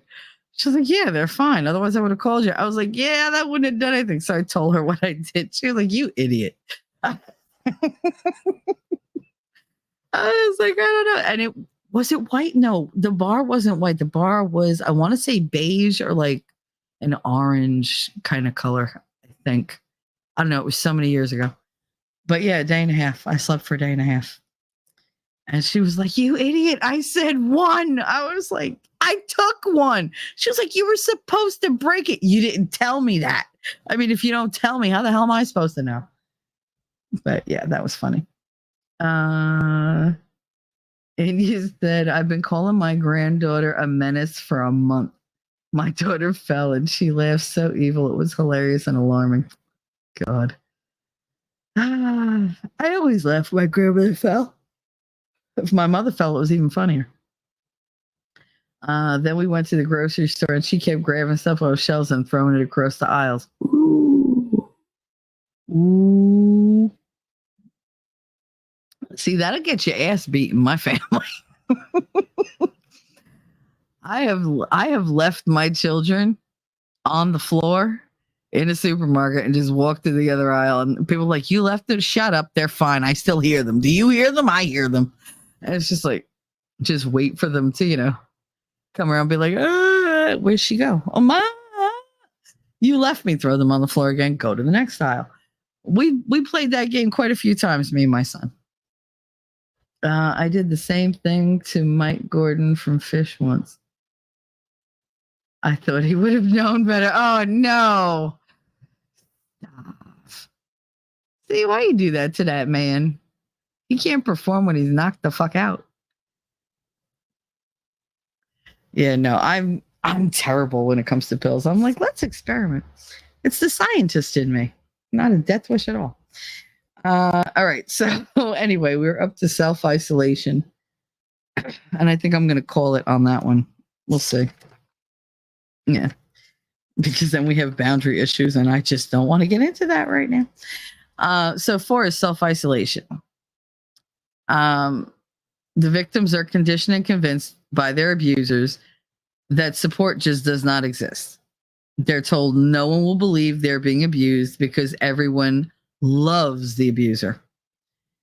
The victim believes it easily because they are often the sole witness to the abuse. In public, the abuser is usually jovial and charismatic, so it seems impossible for people to believe that they would ever abuse anyone. In turn, the victims become reclusive, existing only in the sphere of the abuser, as they're sure that if they spoke up, they'd be vilified and abandoned by everybody that they care about. And it's better to be alone and stay quiet than to defend yourself and be hated by everybody. I've gone through this. I know exactly how this feels to be like, you know what? everybody thinks this guy is great. You know, I've had exes that, oh my God, they were football stars. They were, you know, like they were fighters. They were, you know, the golden boy in the family. Nobody was going to believe what they were doing. You know, nobody would believe how horrible they could be to another human being, especially somebody like me who gave them everything, who was always there for them. Yeah. And then they turn around and be like, you know, because I know my family is like, well, what did you do? Because it's always my fault. You know, it's always my fault.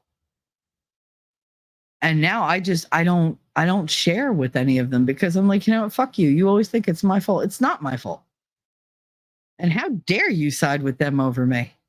Like, you don't know. You have no evidence. You see me like I'm all fucked up and they're all fucking happy and everything. Who do you think is the, you know, one being abused? Because it sure shit ain't them. Oh, well, maybe you're just thinking that you're abused. Everybody likes to say they're abused now. Really? Because I can go all the way back. Like, let's not go there. That's a fight me and my mother have all the time. I don't want to miss it. Wait. And yeah, I just listened to my favorite Fish song bouncing around the room.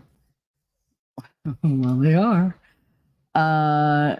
When he said, yeah, his first set the next night stuck to the point that Trey commented about it on stage.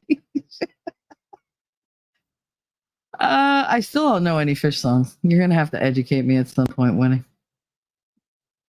Lady Awesome said, when I was in the thick of things, first set of twins were toddlers, oldest was a teenager. I was dealing with an asshole husband and I needed 2 to 5 milligrams just to get through my day and not hurt somebody. If you gave me 5 milligrams of Xanax, I would be in a coma. I literally would probably sleep for a week or I'd just overdose. I think it would be too much for me. And yeah, Fish. So they were probably used to all the acid emanating from the crowd for real. Winning, you lucky duck. You've seen her performed with Fish live. That's so damn cool. One teenager and one toddler is hell. I can't imagine multiples of either. I can't. Girl, I don't know how you did 2 sets of twins, but all I know is that God knew better. First he made me a twin and then he said, oh, no. It's like, no, can't have 2 of her. No. Let's combine them. And we'll just make the one. And she'll be too much, but at least there'll only be one of her. Yeah, I don't think the world was ready for identical Shellys. I know somebody who would have loved identical Shellys, but yeah, no. That's too much. It's too much to ask. No mas. The last of this says flying monkeys are excellent tools for the narcissistic abuser to use in attacking the victim. This leaves their reputation intact as they hold their hands up in, you know, either supplication or surrender and say, hey, I can't control what other people think, do, or say. You know, not my fault. Doesn't matter that they set them out to do that. Doesn't matter that the directive came from them. Nobody sees that part. They'll use those flying monkey attacks to back up their narrative when it suits them. They absolutely will. And the flying monkeys will carry it out every single time because they don't want to be the next target. That's one way the narcissists use other people. When they do let other people see how malevolent they could be, how malicious, they become feared in that circle. Nobody wants that directed at them. Nobody wants to go through what they're putting the other person through. They know, and shame on them if they don't know. Shame on them. Because they know what it's like to be bullied. They know what it's like to be targeted. They know what it's like to be different and to stand up for themselves and be, you know, kicked in the teeth for it. And yet they're participating in it because it's a cheap thrill for them. It's fun. It's a togetherness exercise. It's like, that's what they do. It's like, all right, I'll carry out all your little evil deeds because, it'll make me feel cool because I like stepping on people. But I don't want you to do it to me. Eventually, the buck goes all the way around. Everybody that stirs the shit pot gets to lick the spoon at some point. And if you're not licking it, I'll make sure you get hit with it. I'll make sure of it. But that doesn't mean I'm willing to interact. I don't do the drama shit. I'll clip it. I'll save it. So I have it. But as far as engaging it, fuck you. You're not worth my time. No narcissist I've ever known is worth 1 second of my attention. But exposing them and helping other people prepare themselves for encountering people like this, oh yeah, I'm going to use the hell out of it. Because I want people to be forearmed. Forewarned is forearmed. Knowledge is power. The more you know about how to deal with situations, the less power that person in that situation has over you. And that's what I want for anybody who listens. Anybody who stumbles across any of my videos, I want them to walk away stronger. Because fuck all these abusers. The world is hard enough. Life is hard enough. You don't need people being assholes to you all the time.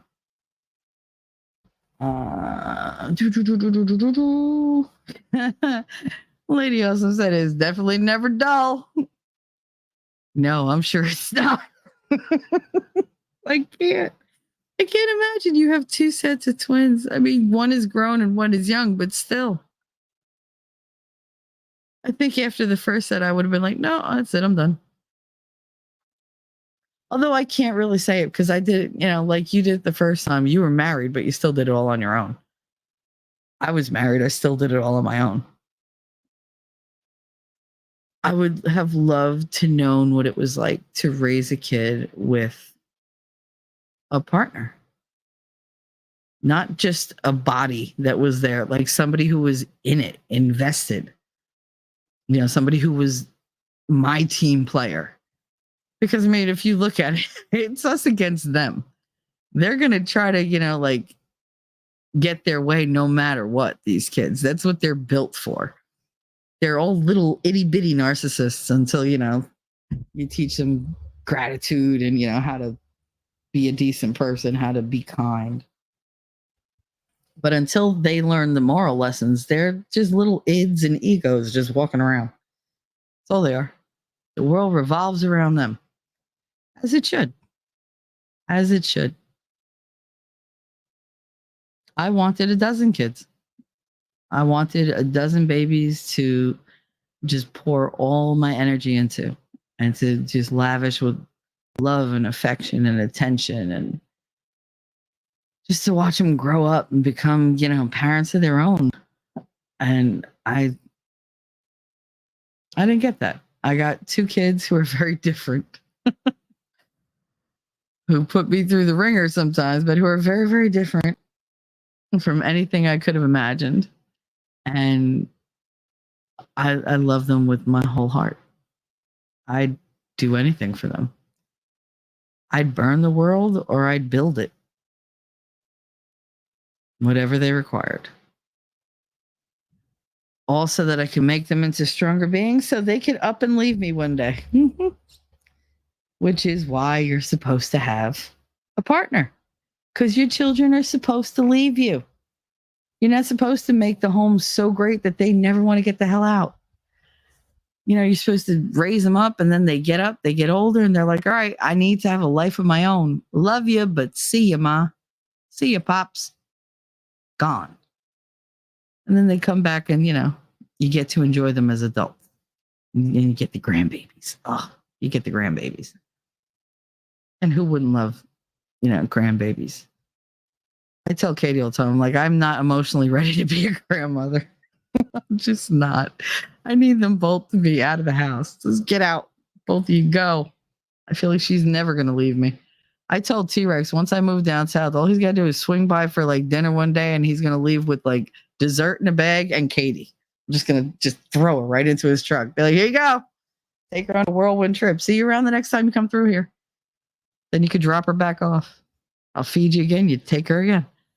I'll even do your laundry. Just take her. Just let her see the world. Because that's the only way she's going to do it, is to get out. It's like, ugh. You could practice all your flirting and whatever on her. You can practice all your conversational skills, practice jokes. I guarantee she is a captive audience. She will pay rapt attention. Go for it. Just when I thought I could see the finish line with the first, they were in the 8th grade, and then boom, another set. Well, as long as they were of age where they at least knew how to wipe their own asses, that was helpful. Could you imagine if you had 4 kids in diapers at the same time? Oh, no. Mm-mm. All I could think is Catholicism fucked me twice. They kicked me out for getting pregnant out of wedlock.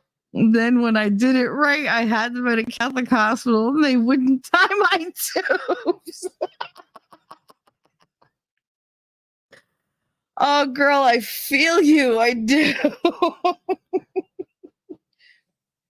When I had Connor with my C-section, I was like, y'all are going to be in there. Can you just tie everything off? Because I am by myself. I can't afford to have any more children. I have my daughter. She's a handful. She's 11. I have this one coming out like in a week.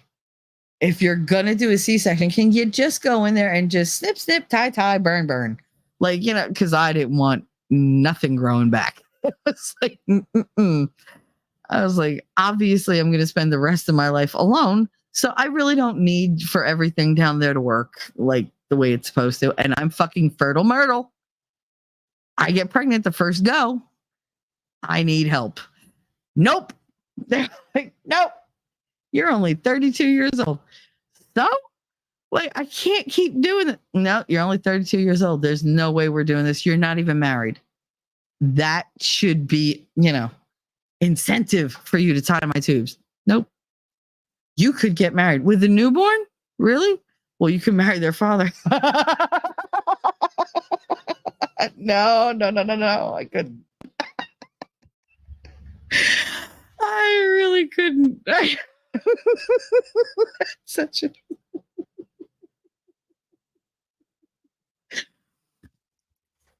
Lady also said, you laugh because I know so well.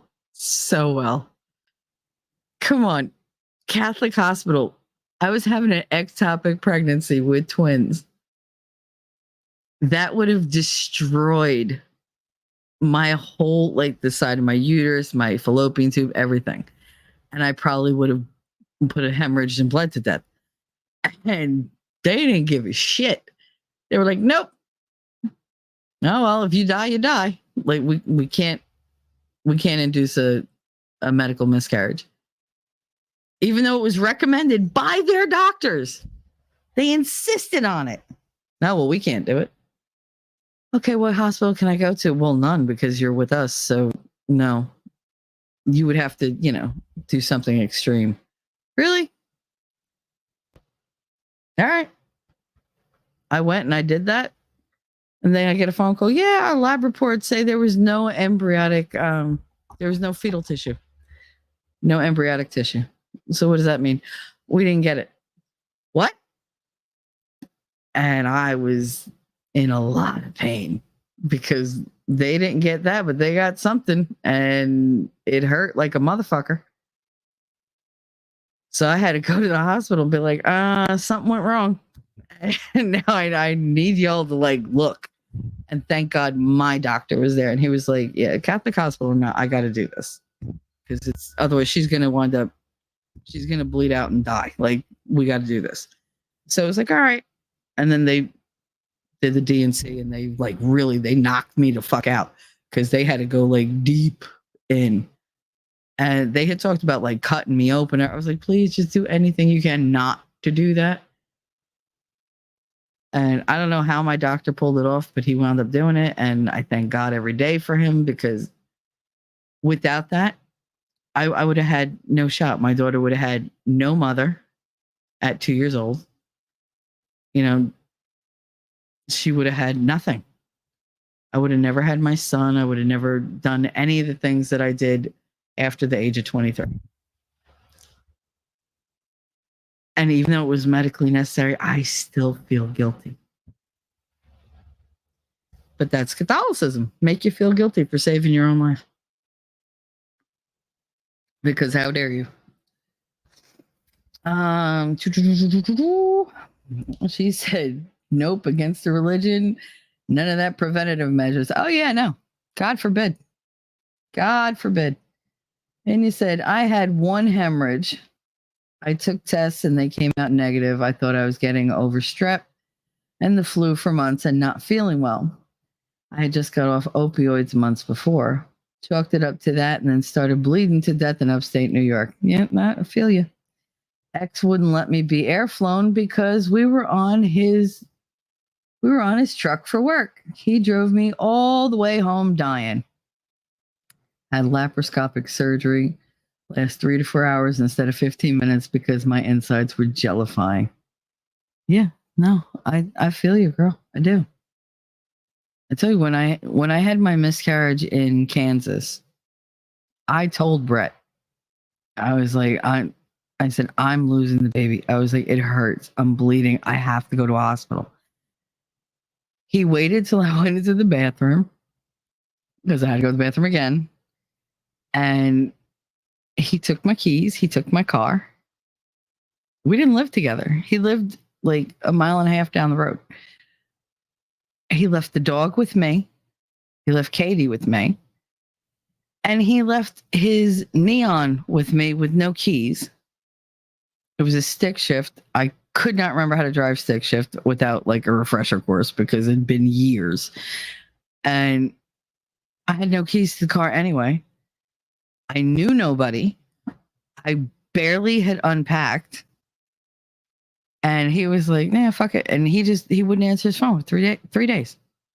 He left me in my house with Katie and the dog, no transportation, no way to get to a hospital because I didn't even know where the hospitals were. And I had nobody to watch Katie anyway. So just bleeding there for 3 days. Just laying in bed, bleeding for 3 days. In horrible pain with fevers and everything else because my body was trying so hard to expel this and couldn't. And then he shows up and throws me my keys and I had to drive myself to the hospital. And the nurse looked at me and she was like, how long has this been happening? 3 days. I was like, please don't ask me. I was like, I had no way of getting here. I had no car. I had no idea where you guys were. And I had no idea what to do. She just couldn't stop staring at me. Just mouth open, and finally she was like, oh, honey, I am so sorry. I was like, whatever. This is my life. And she looked at me like, oh, you poor child. Because I was a baby. God, I was 28 years old. What the hell did I know?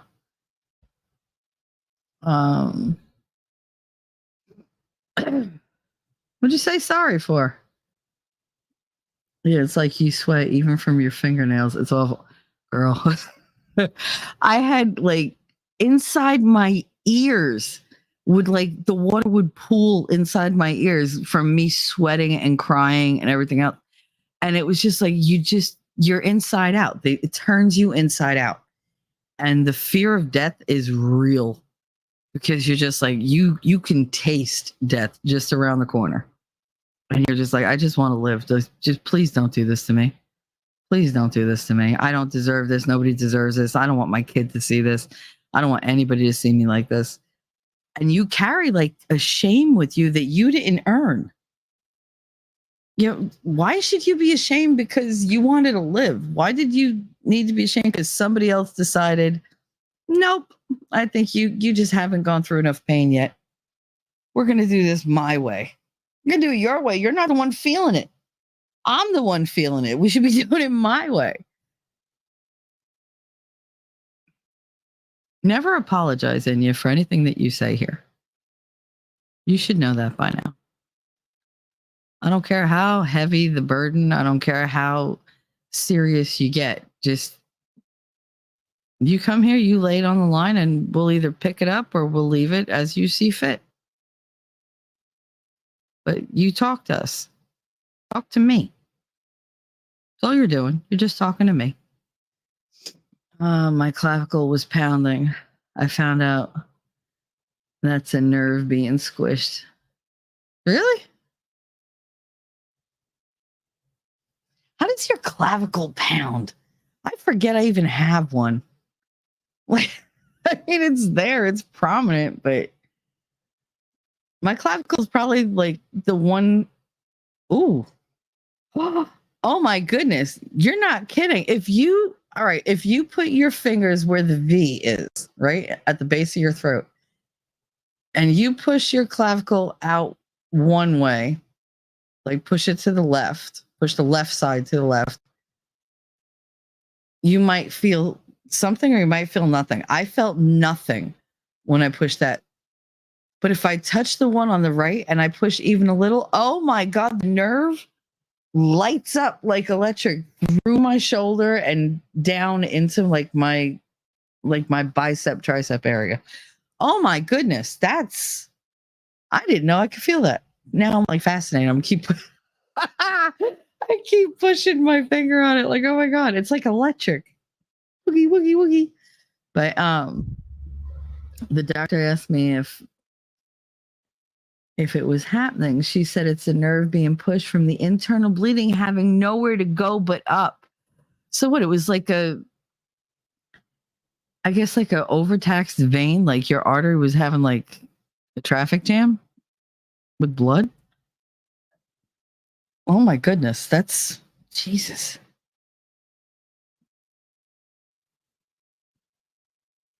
It's making my throat make all weird noises. It's funny. Like my throat's going. Normally, when my throat makes noises, it's because I want it to. This is so weird, though. See, now you got me like I'm tracing my clavicle into like my shoulder. I bet you there's more than one person out there going, I wonder if I can make my clavicle throb.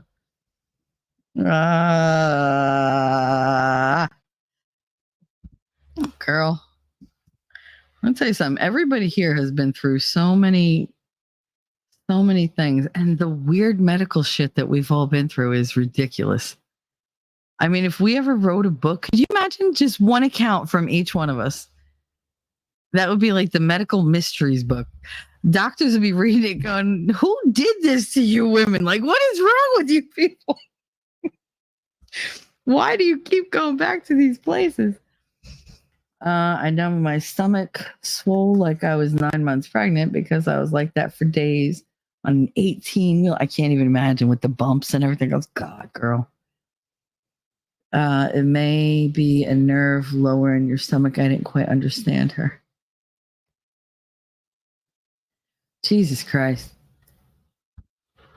Google said ruptured spleen will do it too.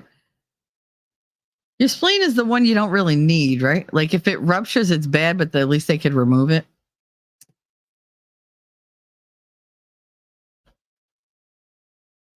I think so. I think so. That's the way it goes. That you could do without your spleen. You could do without your appendix. You could live without your thyroid, but you'd have to be on pills.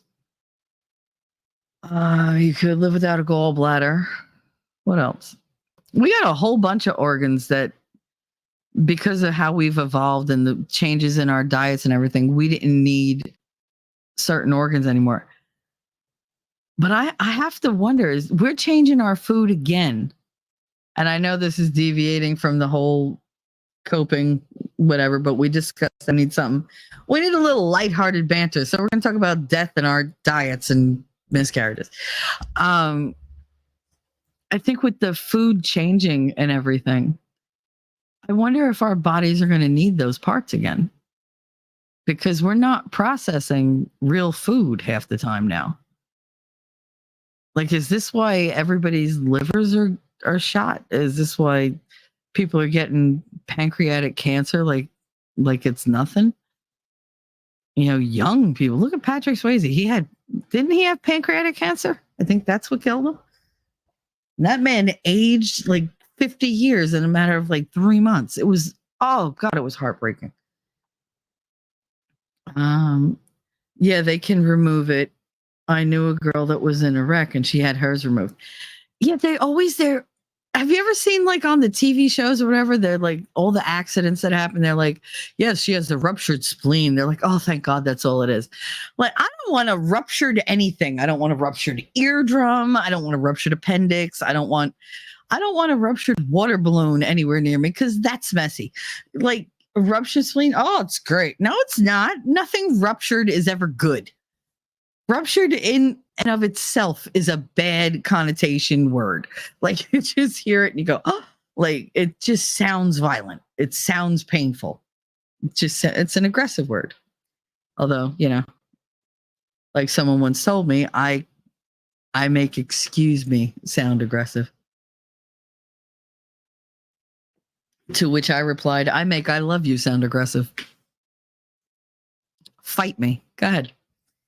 But it's just, you know, I've tried to read labels and change buying habits, and it ended with me dizzy and a kid begging for chocolate cupcakes. Yep. Totally feel you. Where you're just like, I'm going to be good. I'm going to be good. I'm going to be good. And they're just like, I want, but you're just like, oh, fuck it. With McDonald's. It's like, I can't. I don't feel good. Stop harassing me. There are some days where I could do anything for my kids. It didn't matter how shitty I felt or whatever. And then there were days, oh, girl, where I was just like, no, I just can't do it. I can't do any of it. Yeah, there's column A, B, and C. I pick D, do nothing. Like, because I can't. I got nothing left for you. I need to recoup. You know, I need to recharge. I got nothing to give you. I'm running on less than fumes. It's really hard to make changes. It's really, really, really hard to make changes. Because once you start, you don't want to quit, but you know that you're going to trip yourself up. You know you're going to make mistakes. And we're not the type of creatures that go, oh, I made a mistake, I'll just start again. No, it's, oh, I made a mistake, you know, I give up. I'm done. Like the majority of the people, it's what you are. Where are we going? Crazy. I don't have to go crazy. I live there. That's why when people are like, you're driving me crazy, I'm like, I drove you to my house? Wow, that's cool. You don't have to drive me crazy. It's not even a hop, skip, and a jump. I'm literally sitting in the middle of a pool of crazy, and this is me. You don't like it. I don't know what to tell you. That is my saying. I'm done. I've always said, I'm like, that's it. I'm done. Don't stick fork in me. I'm done. I don't want it anymore. I don't want to play. Like that's my mother's like, why do you do that? I'm like, because I don't want to. This day is done. She's like, it's 8:00 in the morning. I don't give a shit. It's done. I have reached my limit. I know I got nothing left to give. Like that took every bit out of me that it could. And then there are some days where I could fucking move mountains and be like, what's next? Those are usually days where I'm doing something for somebody else. I am way better at keeping the energy up for somebody else than I am for myself. I don't know what psychological issue that is. I don't care. I just know that when it comes to me, I am less likely to go the distance than I am for somebody else. I am less likely to give a shit if it comes to me than I am for somebody else. And I am less likely to put forth the effort required if it's for me than if it's for somebody else. And I mean, not just any random Joe Schmo, because fuck him. But if it's somebody I love, I'll do anything. You cannot stop me. There's no fucking way you're going to stop me. And I mean, I know that about myself, but it's a good thing and it's a bad thing. that leads to, we'll do number 5 today because it worked its way in there. Number 5 is boundary issues. She said, and you said, then I go in another room and fight with myself. So I am, in fact, not done. No, I know. You're like, this conversation is over. I don't want to hear about it. Da-da-da. I am done. And you walk away and you're like, this motherfucker. Da-da-da-da-da-da. And you walk through the whole thing in your head over and over and over. Screw it. Maybe I will do all these today. I'm not doing anything else. Boundary issues. You either become a pushover or an extremely defensive and angry person. When you're coping with surviving a narcissistic, abusive relationship, you have those two extremes usually. You're either going to become a pushover full time, or you're going to be defensive and angry full time. I had some dipshit tell me that I had anger demons. I didn't have anger demons. I had a bunch of people pushing my fucking buttons, making me angry. That's where the anger came from. And guess what? It's still there because I never got to, retaliate. And I won't because I don't need to. I'll deal with my anger. That's fine. It's not like it's seething anger. It's more of a just low simmer now.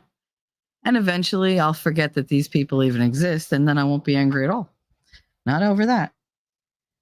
After enduring abuse upon every aspect of who they are, what they do, and what they believe, think, say, survivors can become extreme.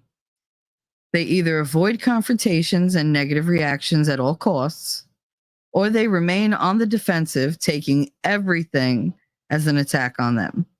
As such, they have a very hard time setting and sticking to boundaries.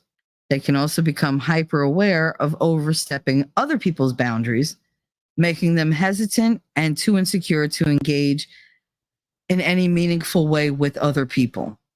This can end any potential interactions with people that they encounter because they're simply too afraid to engage at all. They lack the confidence necessary to say things like, I'm not comfortable, or simply say no.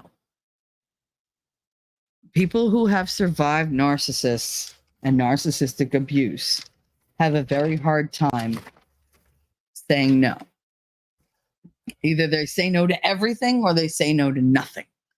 It's one or the other. There's no, maybe I'll say for they don't do middle of the road. It's one or the other. I have a very hard time with boundaries. I always think I'm overstepping or I'm interfering or I'm bothering someone. That's a big one for me. I don't reach out to people. I don't. It's not because I don't want to. It's not because I don't miss them. It's not because I don't want to talk to them. It's because I don't feel important enough to intrude on their day. I do not feel consequential enough to, I guess, to take time out of their day that they could be spending doing more productive things with better people. That's just how I look at it. I can't help that. There's nothing I can do about it. I'm working on it, but that's not something that just goes away. So yeah, I could either be a pushover and let you have all my time and just forget to do anything of my own because, oh no, well, this person wants my time. So, like I have to go and put this effort forth for them. They asked me for a favor. I have to go do this. It doesn't matter that I'm putting aside my own things for them. They asked me to do it and I'm too afraid to not do it. I'm too afraid that if I say, no, I don't have time, they're going to get mad and not talk to me. They're going to turn their backs on me because that has been the way it is. Like, okay. sometimes I get in my feelings. And if somebody's, not talking to me like they normally do, I get paranoid about it. But I won't just outright ask them. Like I might ask them once or twice. And if I don't get an answer, I'm just like, oh, fuck it then. Like they don't want to talk to me. They don't want to be around me. If I get very, very hurt very quickly. Because I don't think that I'm one of those people that is irreplaceable. I think I'm highly replaceable. Because in the past, that's what's been told to me. It has been drilled in my head how replaceable and how unworthy I am. And I not only bought the script, I played it out every day in my head. That became, it went from being a narrative to absolute fact in my head. So I don't call people. I don't text people first. I don't reach out because I'm always thinking, oh, they have better things to do than talk to me. All I'm doing is I'm just sitting there just sucking up their time. They could be out doing whatever. And then when they choose to talk to me, I'm like, but why? Well, obviously they need something. So just do whatever they want and they'll be happy and they'll come back around and you'll be worthy or whatever. That's how my brain works because that's how I've been conditioned over time. Unless I'm useful, unless I'm pleasant, unless I'm funny, insightful, unless I'm accommodating, obedient, all these things, unless I'm a good girl, I'm not worth shit. And they're going to leave. They're going to find somebody who's going to do all those things that I could or wouldn't do. That's just how life is. And I've been convinced of that. And I am very convinced of that. I still act like that. I don't call people. I have friends for 30 years I won't call because I'm like, oh, they're probably busy. They don't want to talk to me. And it's not a hatred thing. It's not I'm so depressed because it's just a fact of life. It's like saying today's Tuesday. Today's Tuesday. They don't want to talk to me. And that's it. I just move on. It doesn't even hurt anymore. Because I just believe that they're better off, doing what they want to do rather than get stuck talking to me.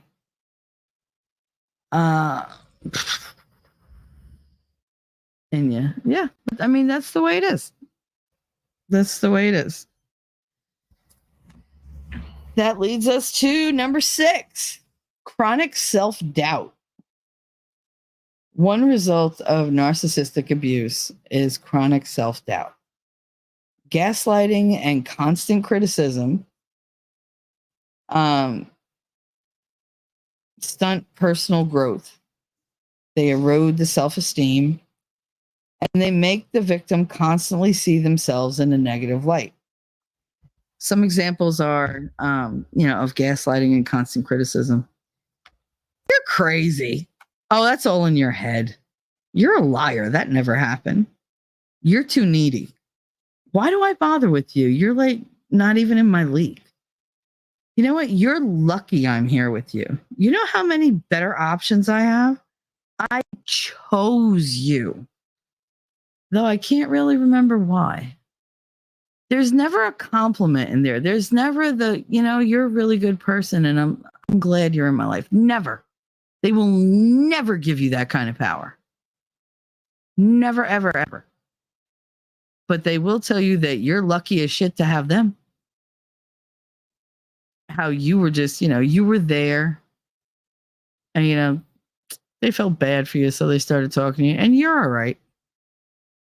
I mean, there's other people out there that are better options, but, I'm stuck with you. So it's like, And that's how they go about it. There's no passion behind it. There's not even anger. It's delivered so monotone that you really sit back and you're like, wow, I don't mean shit to you. Holy crap. And then you're like, oh, but what if they're right? Because they spend tons of time telling you why you're a piece of shit, how you're a piece of shit, how you're unworthy. That you turn around and you're like, okay, yeah, I could see them siding with somebody else over me. The fuck do I have to offer? Nothing. Why wouldn't they sign with such and such? Why wouldn't they believe such and such? And you don't stand up for yourself either. That's the thing. Like most of the time, people, if they think negative things about you, you're like, fuck you then. Go think it. And you said the main person I have a problem with in life, I don't think is a narcissist, but maybe a dark empath. If you thank her for something or talk to her about something, she'll use it later. Well, I mean, that's what a lot of I wouldn't say dark empaths, but just dark-minded people, they do that. Anybody who's malicious in nature, they're going to store your information and they will use it against you later. They'll bring it up even just to make sure you stay in your place. They might not be doing it to embarrass you, but they're making sure that you are reminded they know all your shit. And they could blow it up whenever they want. The problem people run into with me is I don't give a fuck what I've done. I don't give a fuck what I've said. I don't give a shit if I put nude pictures on my goddamn banner. I could give a fuck. I own it because I'm accountable for everything I do. I hold myself accountable. Other people don't. So they wind up, they get secrets and they have stuff, all sorts of skeletons in their closet. I don't have skeletons. I don't give a fuck. I don't. This is me. What you see is what you get. There's no point. It would be impossible for me to sustain some type of false persona with how much I tell all you people for hours and hours and hours. Lady Awesome. Okay, thanks for your perspective. It clears something up for me. A friend for over 30 years texted me after many years of only Facebook friends. What did that help you with? Do you think maybe she thought she was like inconveniencing you? Maybe she didn't want to on Facebook it's not a time crunch. You could just answer whenever. She texted me saying she'd call me on the weekend. I didn't hear from her. I thought, oh, well, I guess she doesn't want to talk to me. Maybe it took her a lot to reach out. It really does. I've done that so many times. So many times. Even people will call me and that if I just by accident hit accept, I'm like, fuck. I'm like, hey, what's up? They're like, hey, you want to talk? I'm like, yeah. Because I get so oh, I don't know. I have so much to say and they don't want to hear it. And I'm like, I don't know if I can keep the smile up for that long. I don't know how hard it's going to be to talk to them because maybe, I'm not feeling it right now. I'm not feeling safe in my own life and I'm going to project that. I'm going to want to talk about that. And they got problems of their own. They don't need, my bullshit or whatever. And so when people do call me, they're like, hey, what's going on? Oh, no, I'm good. How are you? Oh, yeah. That's great. Yeah. All right. Well, we'll get together this weekend or whatever. And then I can't do it. I will panic until the weekend passes. And they're like, I thought we were getting together. Yeah. I couldn't do it. I couldn't. I'm sorry. I'm so sorry. I know I'm fucked up, but I'm so sorry. And see, again, there's that compulsive apologizing, the people pleasing. I said yes because I wanted to meet up with you, but I didn't have the strength for it. I didn't have the courage. And now I'm immediately apologetic and God, I'm a horrible person. And we take it to an extreme. So it's very hard sometimes to follow through because it just, your self-worth is so low that you can't possibly imagine somebody being excited to see you or excited to hear from you the way you are to hear from them. Hey, Mrs. K Grift. Hey, everyone, I just saw you were live, so I want to stop by. Aw, that's great. Thank you for stopping by. We're talking about coping behaviors of narcissism survivors. And we're talking about a whole bunch of other stuff because we squirrel like a lot. I squirrel all the time. So I like to squirrel. It takes us to interesting places. We learn things about people and about each other. So wait, so you're not used to coming through here. So let me see if I can find something special to show you. Let's see. Don't go to Jersey. Somebody gonna ask you to go to Jersey. Visit them in Jersey. A long lost friend, don't go to Jersey. Don't go to Jersey. You're gonna get hit by a bus. Okay? Don't do that. Okay. Don't do that. Because that's, of course, this is what winning does. He lines my StreamYard with. Is it because of my size? Oh, no, my friend, no. Externals like size are not important, no. Then I can be the man for the job. I don't have to be a giant to have a big heart. Patrick will always see me as somebody big, somebody tall.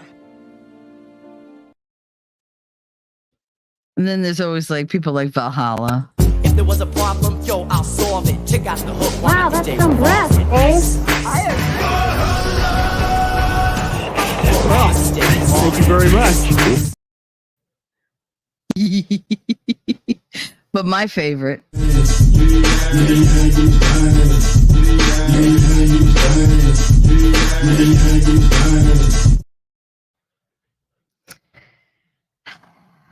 However, because they really, really, really like this one. I deserve good things. I am entitled to my share of happiness. I refuse to beat myself up. I am an attractive person. I am fun to be with. Because I'm good enough, I'm smart enough, and doggone it, people like me. Fucking winning. Anyway. Good luck. We're all counting on you. That's one of my favorites. So, yeah, we start off with with the new intro that he made for me. It's just hilarious. But I'm not going to play that now. It's a minute and a half long. It's too long. I'll play it at the end. Yeah, so welcome to the land of clips. That's what we do. Lady on the sky.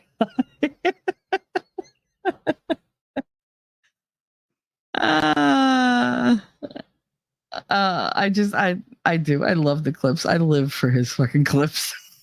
There'll be nights where we're just there, we're bullshitting, and I'm like researching, and I'm like, "Why are you so quiet?" I'm just making something. I'll show you in a minute. All right, and I just keep doing what I'm doing. And I'm bouncing ideas off him, talking about things, and he'll like elaborate and go, "Well, you can talk about it like this. You can say this. You can say that." And then all of a sudden he'll be like, "All right, you ready?" And then it's like 45 minutes of like brand new clips. And I'm like, Jesus Christ. Meanwhile, now I'm crying because I'm laughing so hard. My stomach hurts. I gotta pee. And he just keeps going. But I don't know. I get such a kick out of those. I really do. All right. So chronic self-doubt. Yeah. So it really does. It stunts who you are. It stunts where you're gonna be, because these people, they make you feel like you're nothing. You're absolutely nothing. And the thing is, they also have like all these people around, like their flying monkeys help support that criticism and self-doubt, and they'll even double down on the cruelty and the lies that the abusers, always perpetuating about you, always putting out there. They keep the narrative going. Every time you think they go away, they come back. It's worse than the mafia, I thought I was out and they pull me back in. The difference is they can talk all the shit they want. I refuse to engage. I refuse to sink to that level. I refuse to name names or tell secrets. I know secrets about everybody, and they're going to stay that way because that's who I am. People think I've said things in the past, whatever. You can think whatever you want. I know that I haven't. And the only opinion that really matters to me at the end of the day is mine, because I got to live with myself. People come and go. People die. The only person that's guaranteed to be with me at the beginning and end of my life is me. I have to be happy with who I am. And the only way I can be happy with myself in any way is to live honestly, to be honest about who I am, what I say, what I do. You know, people think I have tons of secrets. I don't have shit for secrets. I could give a fuck what you know about me. I'll tell you everything. I don't give a shit. I really don't. It's in the past. What's it going to do to me? I haven't committed a crime. All right. So what are you going to hold against me? Personal shit? Go ahead. Go right the fuck ahead. But the reason that like the flying monkeys and everything do this, like I told you, it keeps them from becoming the next target. They safeguard themselves by, you know, if you can't beat them, join them. I think it's a coward's way out, but I've done it. I'm ashamed to admit that I've done it. But you know what? Sometimes you just can't take another hit, and you're willing to do anything to avoid that. And I've been in that place. I have been willing to just concede and be like, okay, yeah, whatever you say, because I can't deal with it. I can't deal with the constant conflict and the constant threat looming over my head. That, you know, the pendulum always swings so close to cutting my neck, but then I remember it's going to swing the other way too. You know, the person that started it, they're going to feel it too. I just refuse to be the one to deliver that blow. Which is odd if you know how I love how, you know, blowing. But anyway. 7, idealization of new relationships. Now, this one I really had to look at because I didn't know if I did it or not. And this is known as the rebound effect. And this is when you go directly from one relationship into another with someone new, someone you don't know. And I don't really have a habit of doing that. I have a habit of leaning more on people that are already in my life, that were already becoming more and more important to me. And usually they're the catalyst that pushes me to get out of abusive relationships, because I know that I at least have some type of support that knows what's going on, knows how to deal with it. You know, somebody that isn't going to automatically blame me and look at me like I'm the bad guy. Sometimes it works. Sometimes it blows up in my face. But it's never been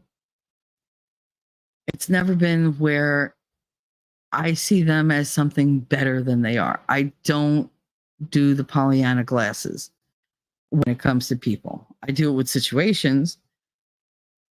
I don't do that in this type of situation with people.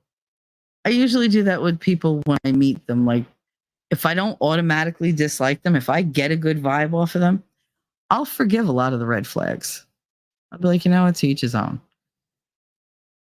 I've become a lot better at saying, yeah, that's a deal breaker for me. I never had deal breakers before. You could pretty much say or do anything, and I'd be like, okay, because I was so afraid of being alone. And then I spent 20 years by myself. And I said, you know what? Fuck these people. Like, I could do it by myself. Do I want to? No. But I also don't want to get stuck in another abusive relationship. I don't want to get stuck with another person who's going to use me up and throw me away like I'm garbage. So the idealization of new relationship after escaping a narcissistic abusive relationship. If a new relationship evolves with the new person, they're likely to idealize or exaggerate the new person from Wait, exaggerate the new person's characteristics from who they are. I don't know why I wrote it that way. My English was terrible at this point. They may look past all flaws and red flags because they're so starved for something good in their lives. They become desperate to be worthy of love and even friendship, making new people out to be extraordinary, setting impossible standards for them, and making the fall from grace inevitable. Expectations are set based on this skewed perception. And being put on a pedestal is a trap. I believe it's a trap. I've always believed it's a trap. I never want to be put on a pedestal. Those fuckers are rickety as fuck. Being put on a pedestal is a trap where you or another person will always fail and fall. Ridiculously high expectations will cause heartache and disappointment. Honest dialogue and a lack of expectations helps to avoid this predicament. And it really is. It's something where you meet somebody and you're like, they're nothing like the person that hurt me. They're so wonderful. And they shit rainbows. And, they're like, when they sneeze, kittens come flying out of their nose. Like everything they do is perfect. They leave glitter trails wherever they go. And only because I like glitter. For some people, that would be like the devil's work. But for me, I love glitter. But like everything is just so wonderful and everybody's great. And, it's all ice cream and, cotton candy clouds. And like, nobody can maintain that. Nobody. You can't be, hey, how you doing? All the fucking time. Sometimes you're just bitchy. Sometimes you're bitchy. Sometimes you're low. Sometimes you just don't want to fucking talk to anybody. My mother doesn't understand that mentality. When she calls me, I'm like, Ma, today is not a good day to call me, Ma. Can you just call me tomorrow? Is it urgent?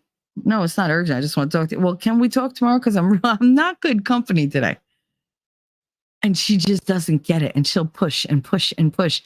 And when I explode, she's surprised and says, you're always like this. Why are you always like this? Why didn't you listen when I said I'm in a really fucking bad mood? You're going to push the wrong button, Ma, because you're good at it. Why didn't you listen? Why didn't you just say, you know what? I'll talk to you tomorrow? Because it would have avoided any hurt feelings. It would have avoided my guilt and everything else. And it would have saved you money because now I'm going to be like, I need this, I need that, because I have to get my pound of flesh back. And that's how I do it with her. Like, why didn't you listen? If I'm telling you not today, take it to heart. Not today. On Sunday, I was in a very low mood. I talked to T-Rex.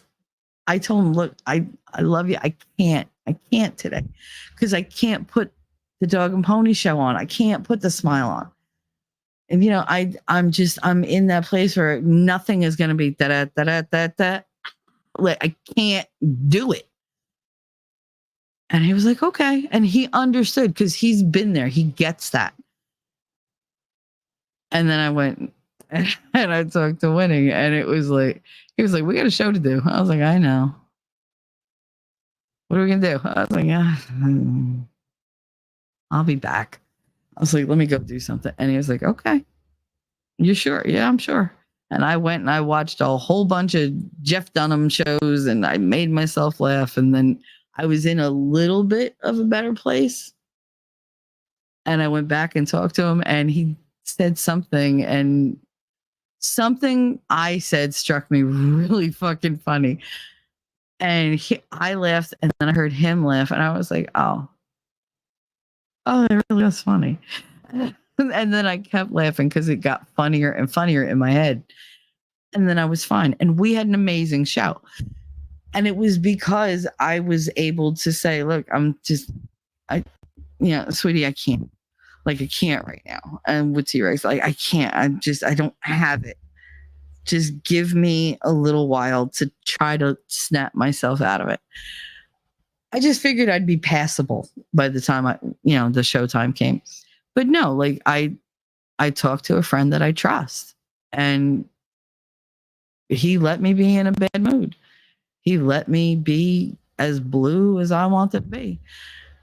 And he was going to be okay with that. And that allowed me to just relax a little bit, talk a little bit, and something funny came up and we just lost it.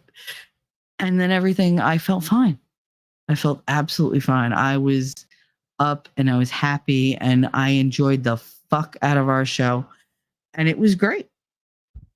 But I needed that. I needed to be able to say, I'm not good right now. Like, I can't maintain. I can't do it. And he was enough to say, you don't have to. It's okay. Like, feel what you feel. Just, come back. At some point, come back.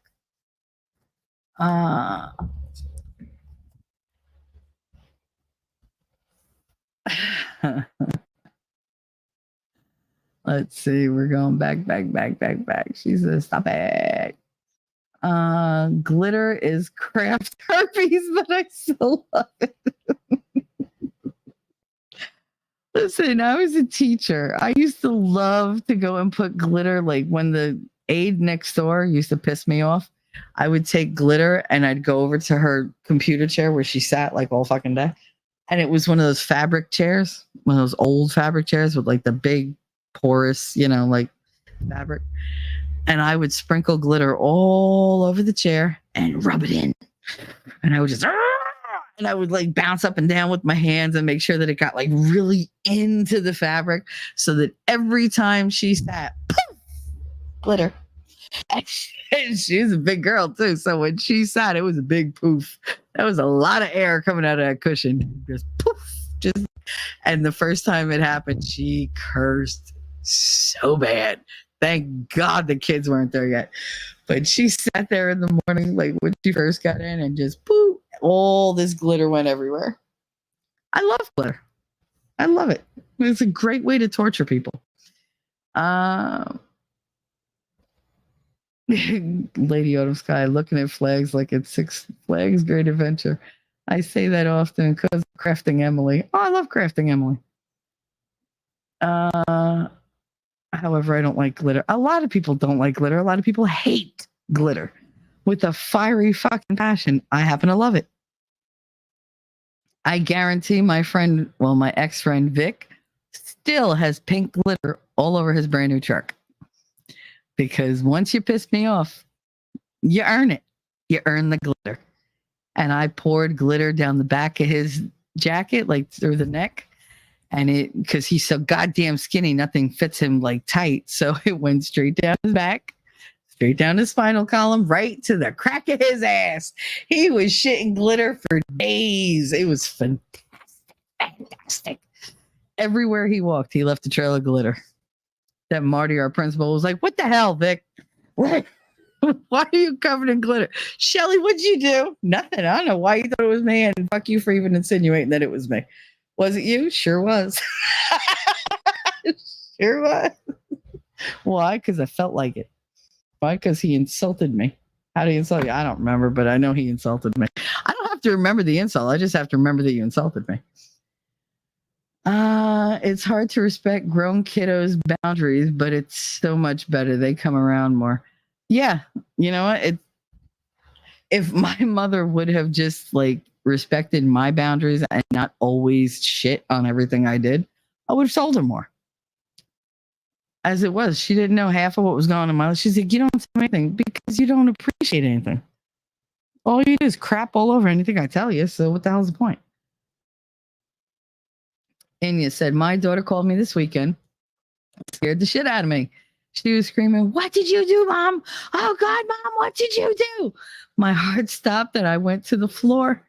I could hear my son-in-law. Thought he was mad. He was telling her to stop, though, and it was too real.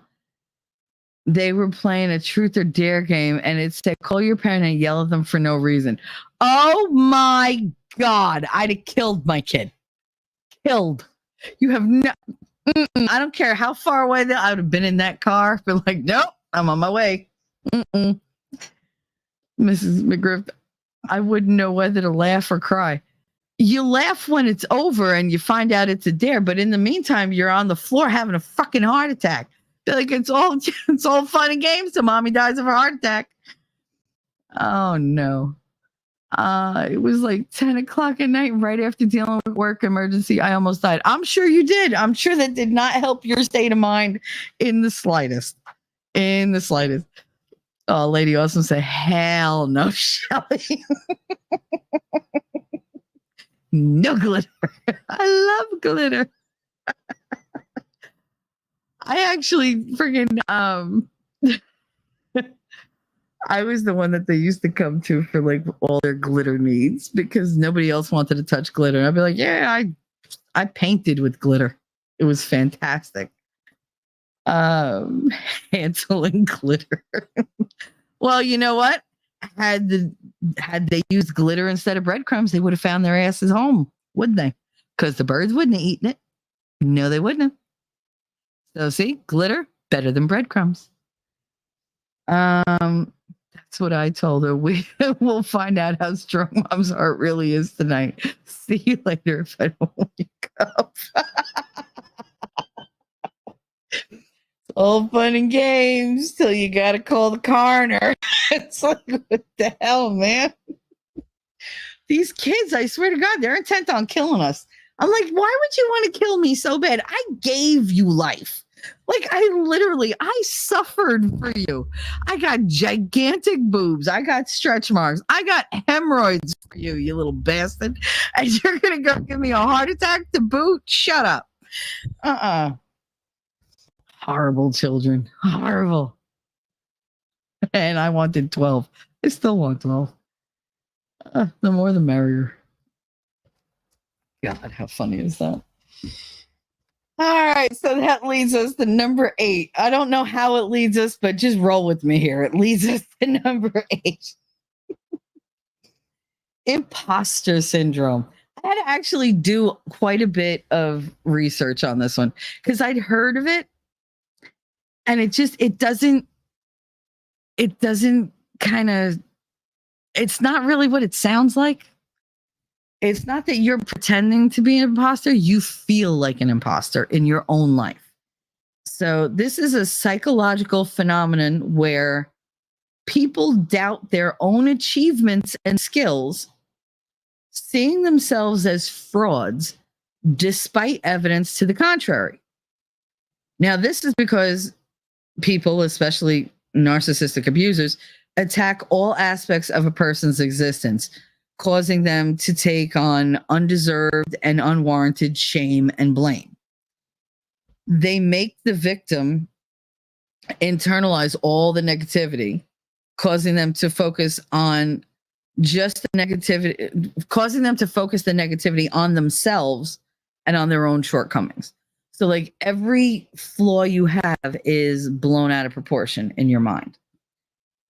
Every achievement you have is minimized to the point where you're like, I really didn't deserve to be thanked for that. Like that was a shit job.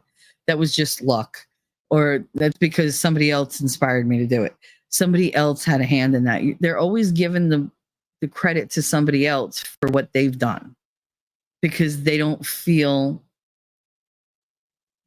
genuine accepting it as their own. Because you always feel like somebody's going to call you on your bullshit. Like if I do a really good stream, say I do this stream and, it helps a whole bunch of people and they compliment and I say, it's nothing. It was just me talking about me. Like, I mean, they could have gotten that anywhere. There's nothing. I don't serve any particular purpose. There's just me talking. I'm sure they were bored through most of it. I'm sure they're exaggerating. Like, because I can't accept the compliment. Because I can't understand why they would say it. Like, why are you complimenting me? What do you want from me? What do you set me up for? Why are you buttering me up? Like compliments, I'm very uncomfortable with compliments. Very uncomfortable. Because usually when somebody has something nice to say, it's followed by, hey, can you do me a favor? Because that's going to be written on my tombstone. Hey, Shell, can you do me a favor? That's all anybody ever says to me. Can you do this for me? Can you do that for me? You think anybody ever offers to do something for him? No. Nope. And at this point in my life, I'm so used to people not offering to do things for me that if they do offer, I automatically say no because I'm like, no, I can't rely on you anyway. You're not going to remember. I'm not that important. That's what goes through my head. If somebody says, oh, I'm going to do this for you. Whatever. And then when they actually do something, I'm floored because I'm like, oh my God. Like, why would you do this for me? And I'm so goddamn appreciative and grateful. It's ridiculous. And I don't feel like I ever show it enough. I'm never grateful enough. Like, I don't know. It gets to the point where my gratefulness is so effusive that I almost feel like they're going to think it's fake. And it's not. It's not in any way, shape, or form. It's just people don't do things for me. I'm the giver. I don't know if I was made to be that way or if that's just my personality, if I've adapted to be that way. I don't know. I know that giving is my natural state of being. Taking is very hard for me. It's very difficult. The idea of somebody giving to me for any reason doesn't even occur. Like, I've done things for people like for years and they've never done anything in return. And I'll get cold on it. Like, one of my other friends will be like, what have they ever done for you? Nothing, but I never asked them to. Okay, but you're giving they should be like returning in some way, shape. No, I mean, they give back to me just by being there. And my friend Veronica was like, she said, Shell, not for nothing, but how fucked are you in the head? I was like, what do you mean? She said, because you give and give and give and give. And you think that the equal return is that they put up with your friendship? Really? Like, do you not think they're lucky to have you as a friend? No, I don't. I really don't. Really? She's like, yeah, you're fucked. You're fucked in the head. And this is somebody who's like beyond neurotic telling me that I'm fucked in the head. That hits a little hard. I was like, that's a little harsh. But she's not wrong, but it's still a little harsh. That could have been delivered a little softer, but Veronica's not the type.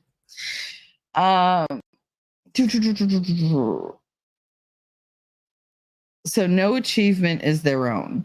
They always owe positive results to somebody else.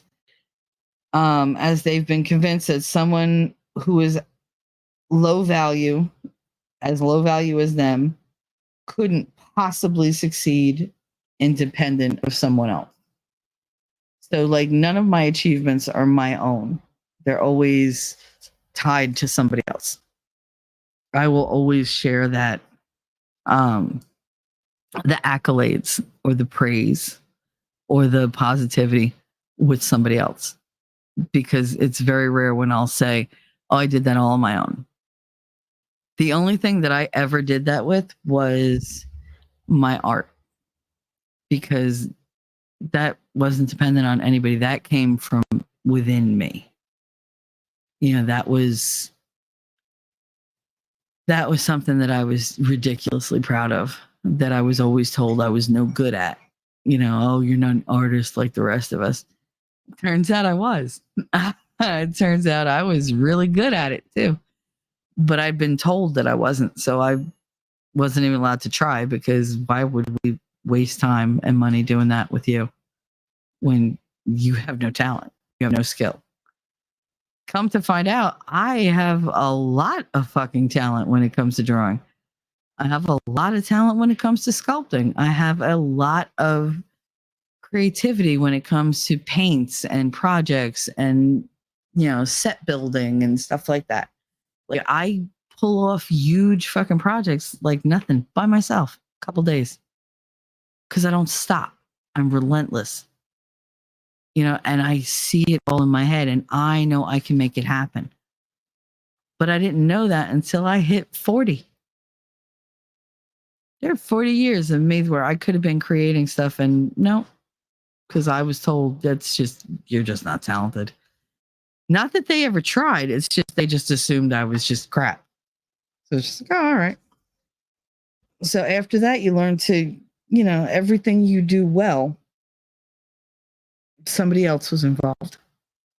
You owe it to somebody else, or somebody inspired you, or really you're just, I'm just riding the coattails of this person. I'm just using what they taught me. It can never be just you, or it can never be just me. It's always got to be shared. Otherwise, I feel like I'm boasting. I feel like disingenuous because I'm like, me by myself, that's not enough for that kind of praise. I'm not enough.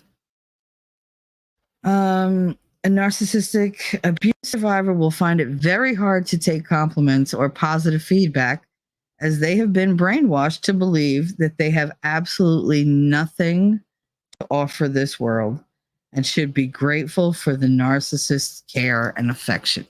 See, if you're worth something, you can walk away from them and somebody else might find value in it. But if they convince you have no value, you're going to take whatever scraps they give you and be grateful for it. That's the part that kills me. That is the part that kills me. It's I'm going to deny you everything and take everything you have, but I'll give you back one breadcrumb and I'm going to make you say thank you 100 times for it. And you will. You will. Because you don't want that breadcrumb to be taken away because it's all you got. My husband never bought me flowers. Now, I'm not a huge fan of flowers. I believe they're better in the ground rather than sitting on a table dying. But the gesture is appreciated nonetheless. And he refused to buy me flowers. And I was like, but why won't you give me flowers? Because you want them too much. What? Because you want them too much. And we were going to the store and we got one of the carts from the parking lot. And in the bottom part of the cart, there was I guess somebody had bought plants and flowers or whatever. There was a half dead rotted petal from a flower that was just sitting on a newspaper advertisement in the bottom of the cart. And he picked it up and he handed it to me. And I said, what do you give me this for? He goes, there. Don't say I never gave you flowers. And I cried like you would not believe, because he did that. And I knew right then and there it was never going to get better. That was pretty much the day I decided, you know what? Fuck you, dude. Like, I cannot do that. I'm not going to kill myself trying to please you and make you happy and give you everything in the world when this is the shit that you think it's funny. You think it's funny taking like what you've denied me and throwing it in my face like that? God, that still hurts. Son of a bitch, I should have fucking punched him in his balls. Thank God his second wife did. And how stupid could he be? How are you going to go from a woman named Shelly to a girl named Kelly? Are you dumb? Do you know how hard it is to get names straight and like arguments? He called her Shelly way too many times because she punched him right in the balls. On to bigger and better things. Let's see. Follow the glitter. Follow the drip. Follow the glitter. It was like his own little magical snail trail. It was great. Don't forget, this is also the man that I completely wallpapered his entire office with newspaper, with advertisements from like ShopRite and everything else, like grocery ShopRite, like Walmart, all that kind of stuff. Ceiling, floor, all the walls. Filled his bathroom with balloons. Filled the microwave and the cabinet and the refrigerator with plastic bowls. Hundreds of them. Hundreds. I saran wrapped and aluminum foiled his desk chair, his computer, and his printer, and then I wrapped them in duct tape, so it was even harder for him to get through. And then when he wasn't looking, I attached an air horn to the bottom of his chair. And when he sat in it, it went off and scared literally everybody. It was hysterical. But anyway, these are the things I do. I like to prank people. Last and not least, 9, difficulty expressing emotions. Victims and survivors often find it hard to open up in an honest, calm manner, even to themselves. Opening up takes tremendous courage, as the fear of humiliation and danger that comes with being vulnerable can be overwhelming. Having emotions and thoughts that are yours and yours alone has proven to lead to pain and more abuse in the past, so it takes a lot to open up again for any reason. To be open is to be vulnerable, and the victim has too much pain stored up to feel comfortable sharing it. Often opening up is an event for them, one that will certainly entail a lot of crying, self-truths, and perhaps even yelling or anger. Emotional neglect can lead to lifelong emotional struggles and a difficulty in identifying, believing, and expressing your own feelings. And that was something I always had a problem with. I always had a problem with expressing my emotions that were relevant to the situation. What I would do is I would bury them, and then something small would set me off, and I would completely overreact to it. And it made me look crazy. But I could overreact to the small thing because it was something I could deal with. The big thing was still buried. The big thing was still looming over my head and threatening to take everything that I worked for apart. So there's that. Lady Awesome. Or take a page out of my book. Keep them the same name. My baby daddy number 1 and baby daddy number 2 have the same name. Stop it. No, they don't. Do they really? That's awesome. Oh my goodness. Aw, I'm sure that pisses off husband number 1 because you're having fun with husband number 2.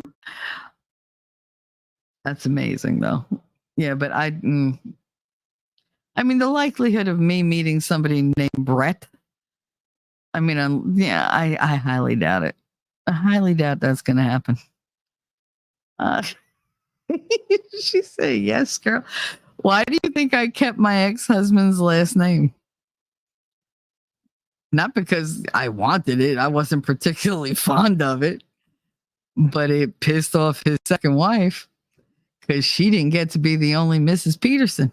And yes, that's my last name. I don't give a shit. You all know it anyway. But yeah, she didn't get to be the only Mrs. Peterson. And she was pissed about it. She was so pissed about it. I was like, well. She's like, I'm marrying him. Yeah, but you'll divorce him. It's fine. Besides, they did a hand fasting. I don't even think it was legal. They went to high school together, but they weren't friends. Oh, that is such a... Oh, girl. That is such a small town thing to do. That's what Hoboken people do. We date and like marry in the same circles over and over and over. So it's like we weren't friends in high school, but now we got to deal with one another. It's like, God damn it. I avoided you for a fucking reason. You didn't go to school with them? Oh, how the hell did you manage that? Girl.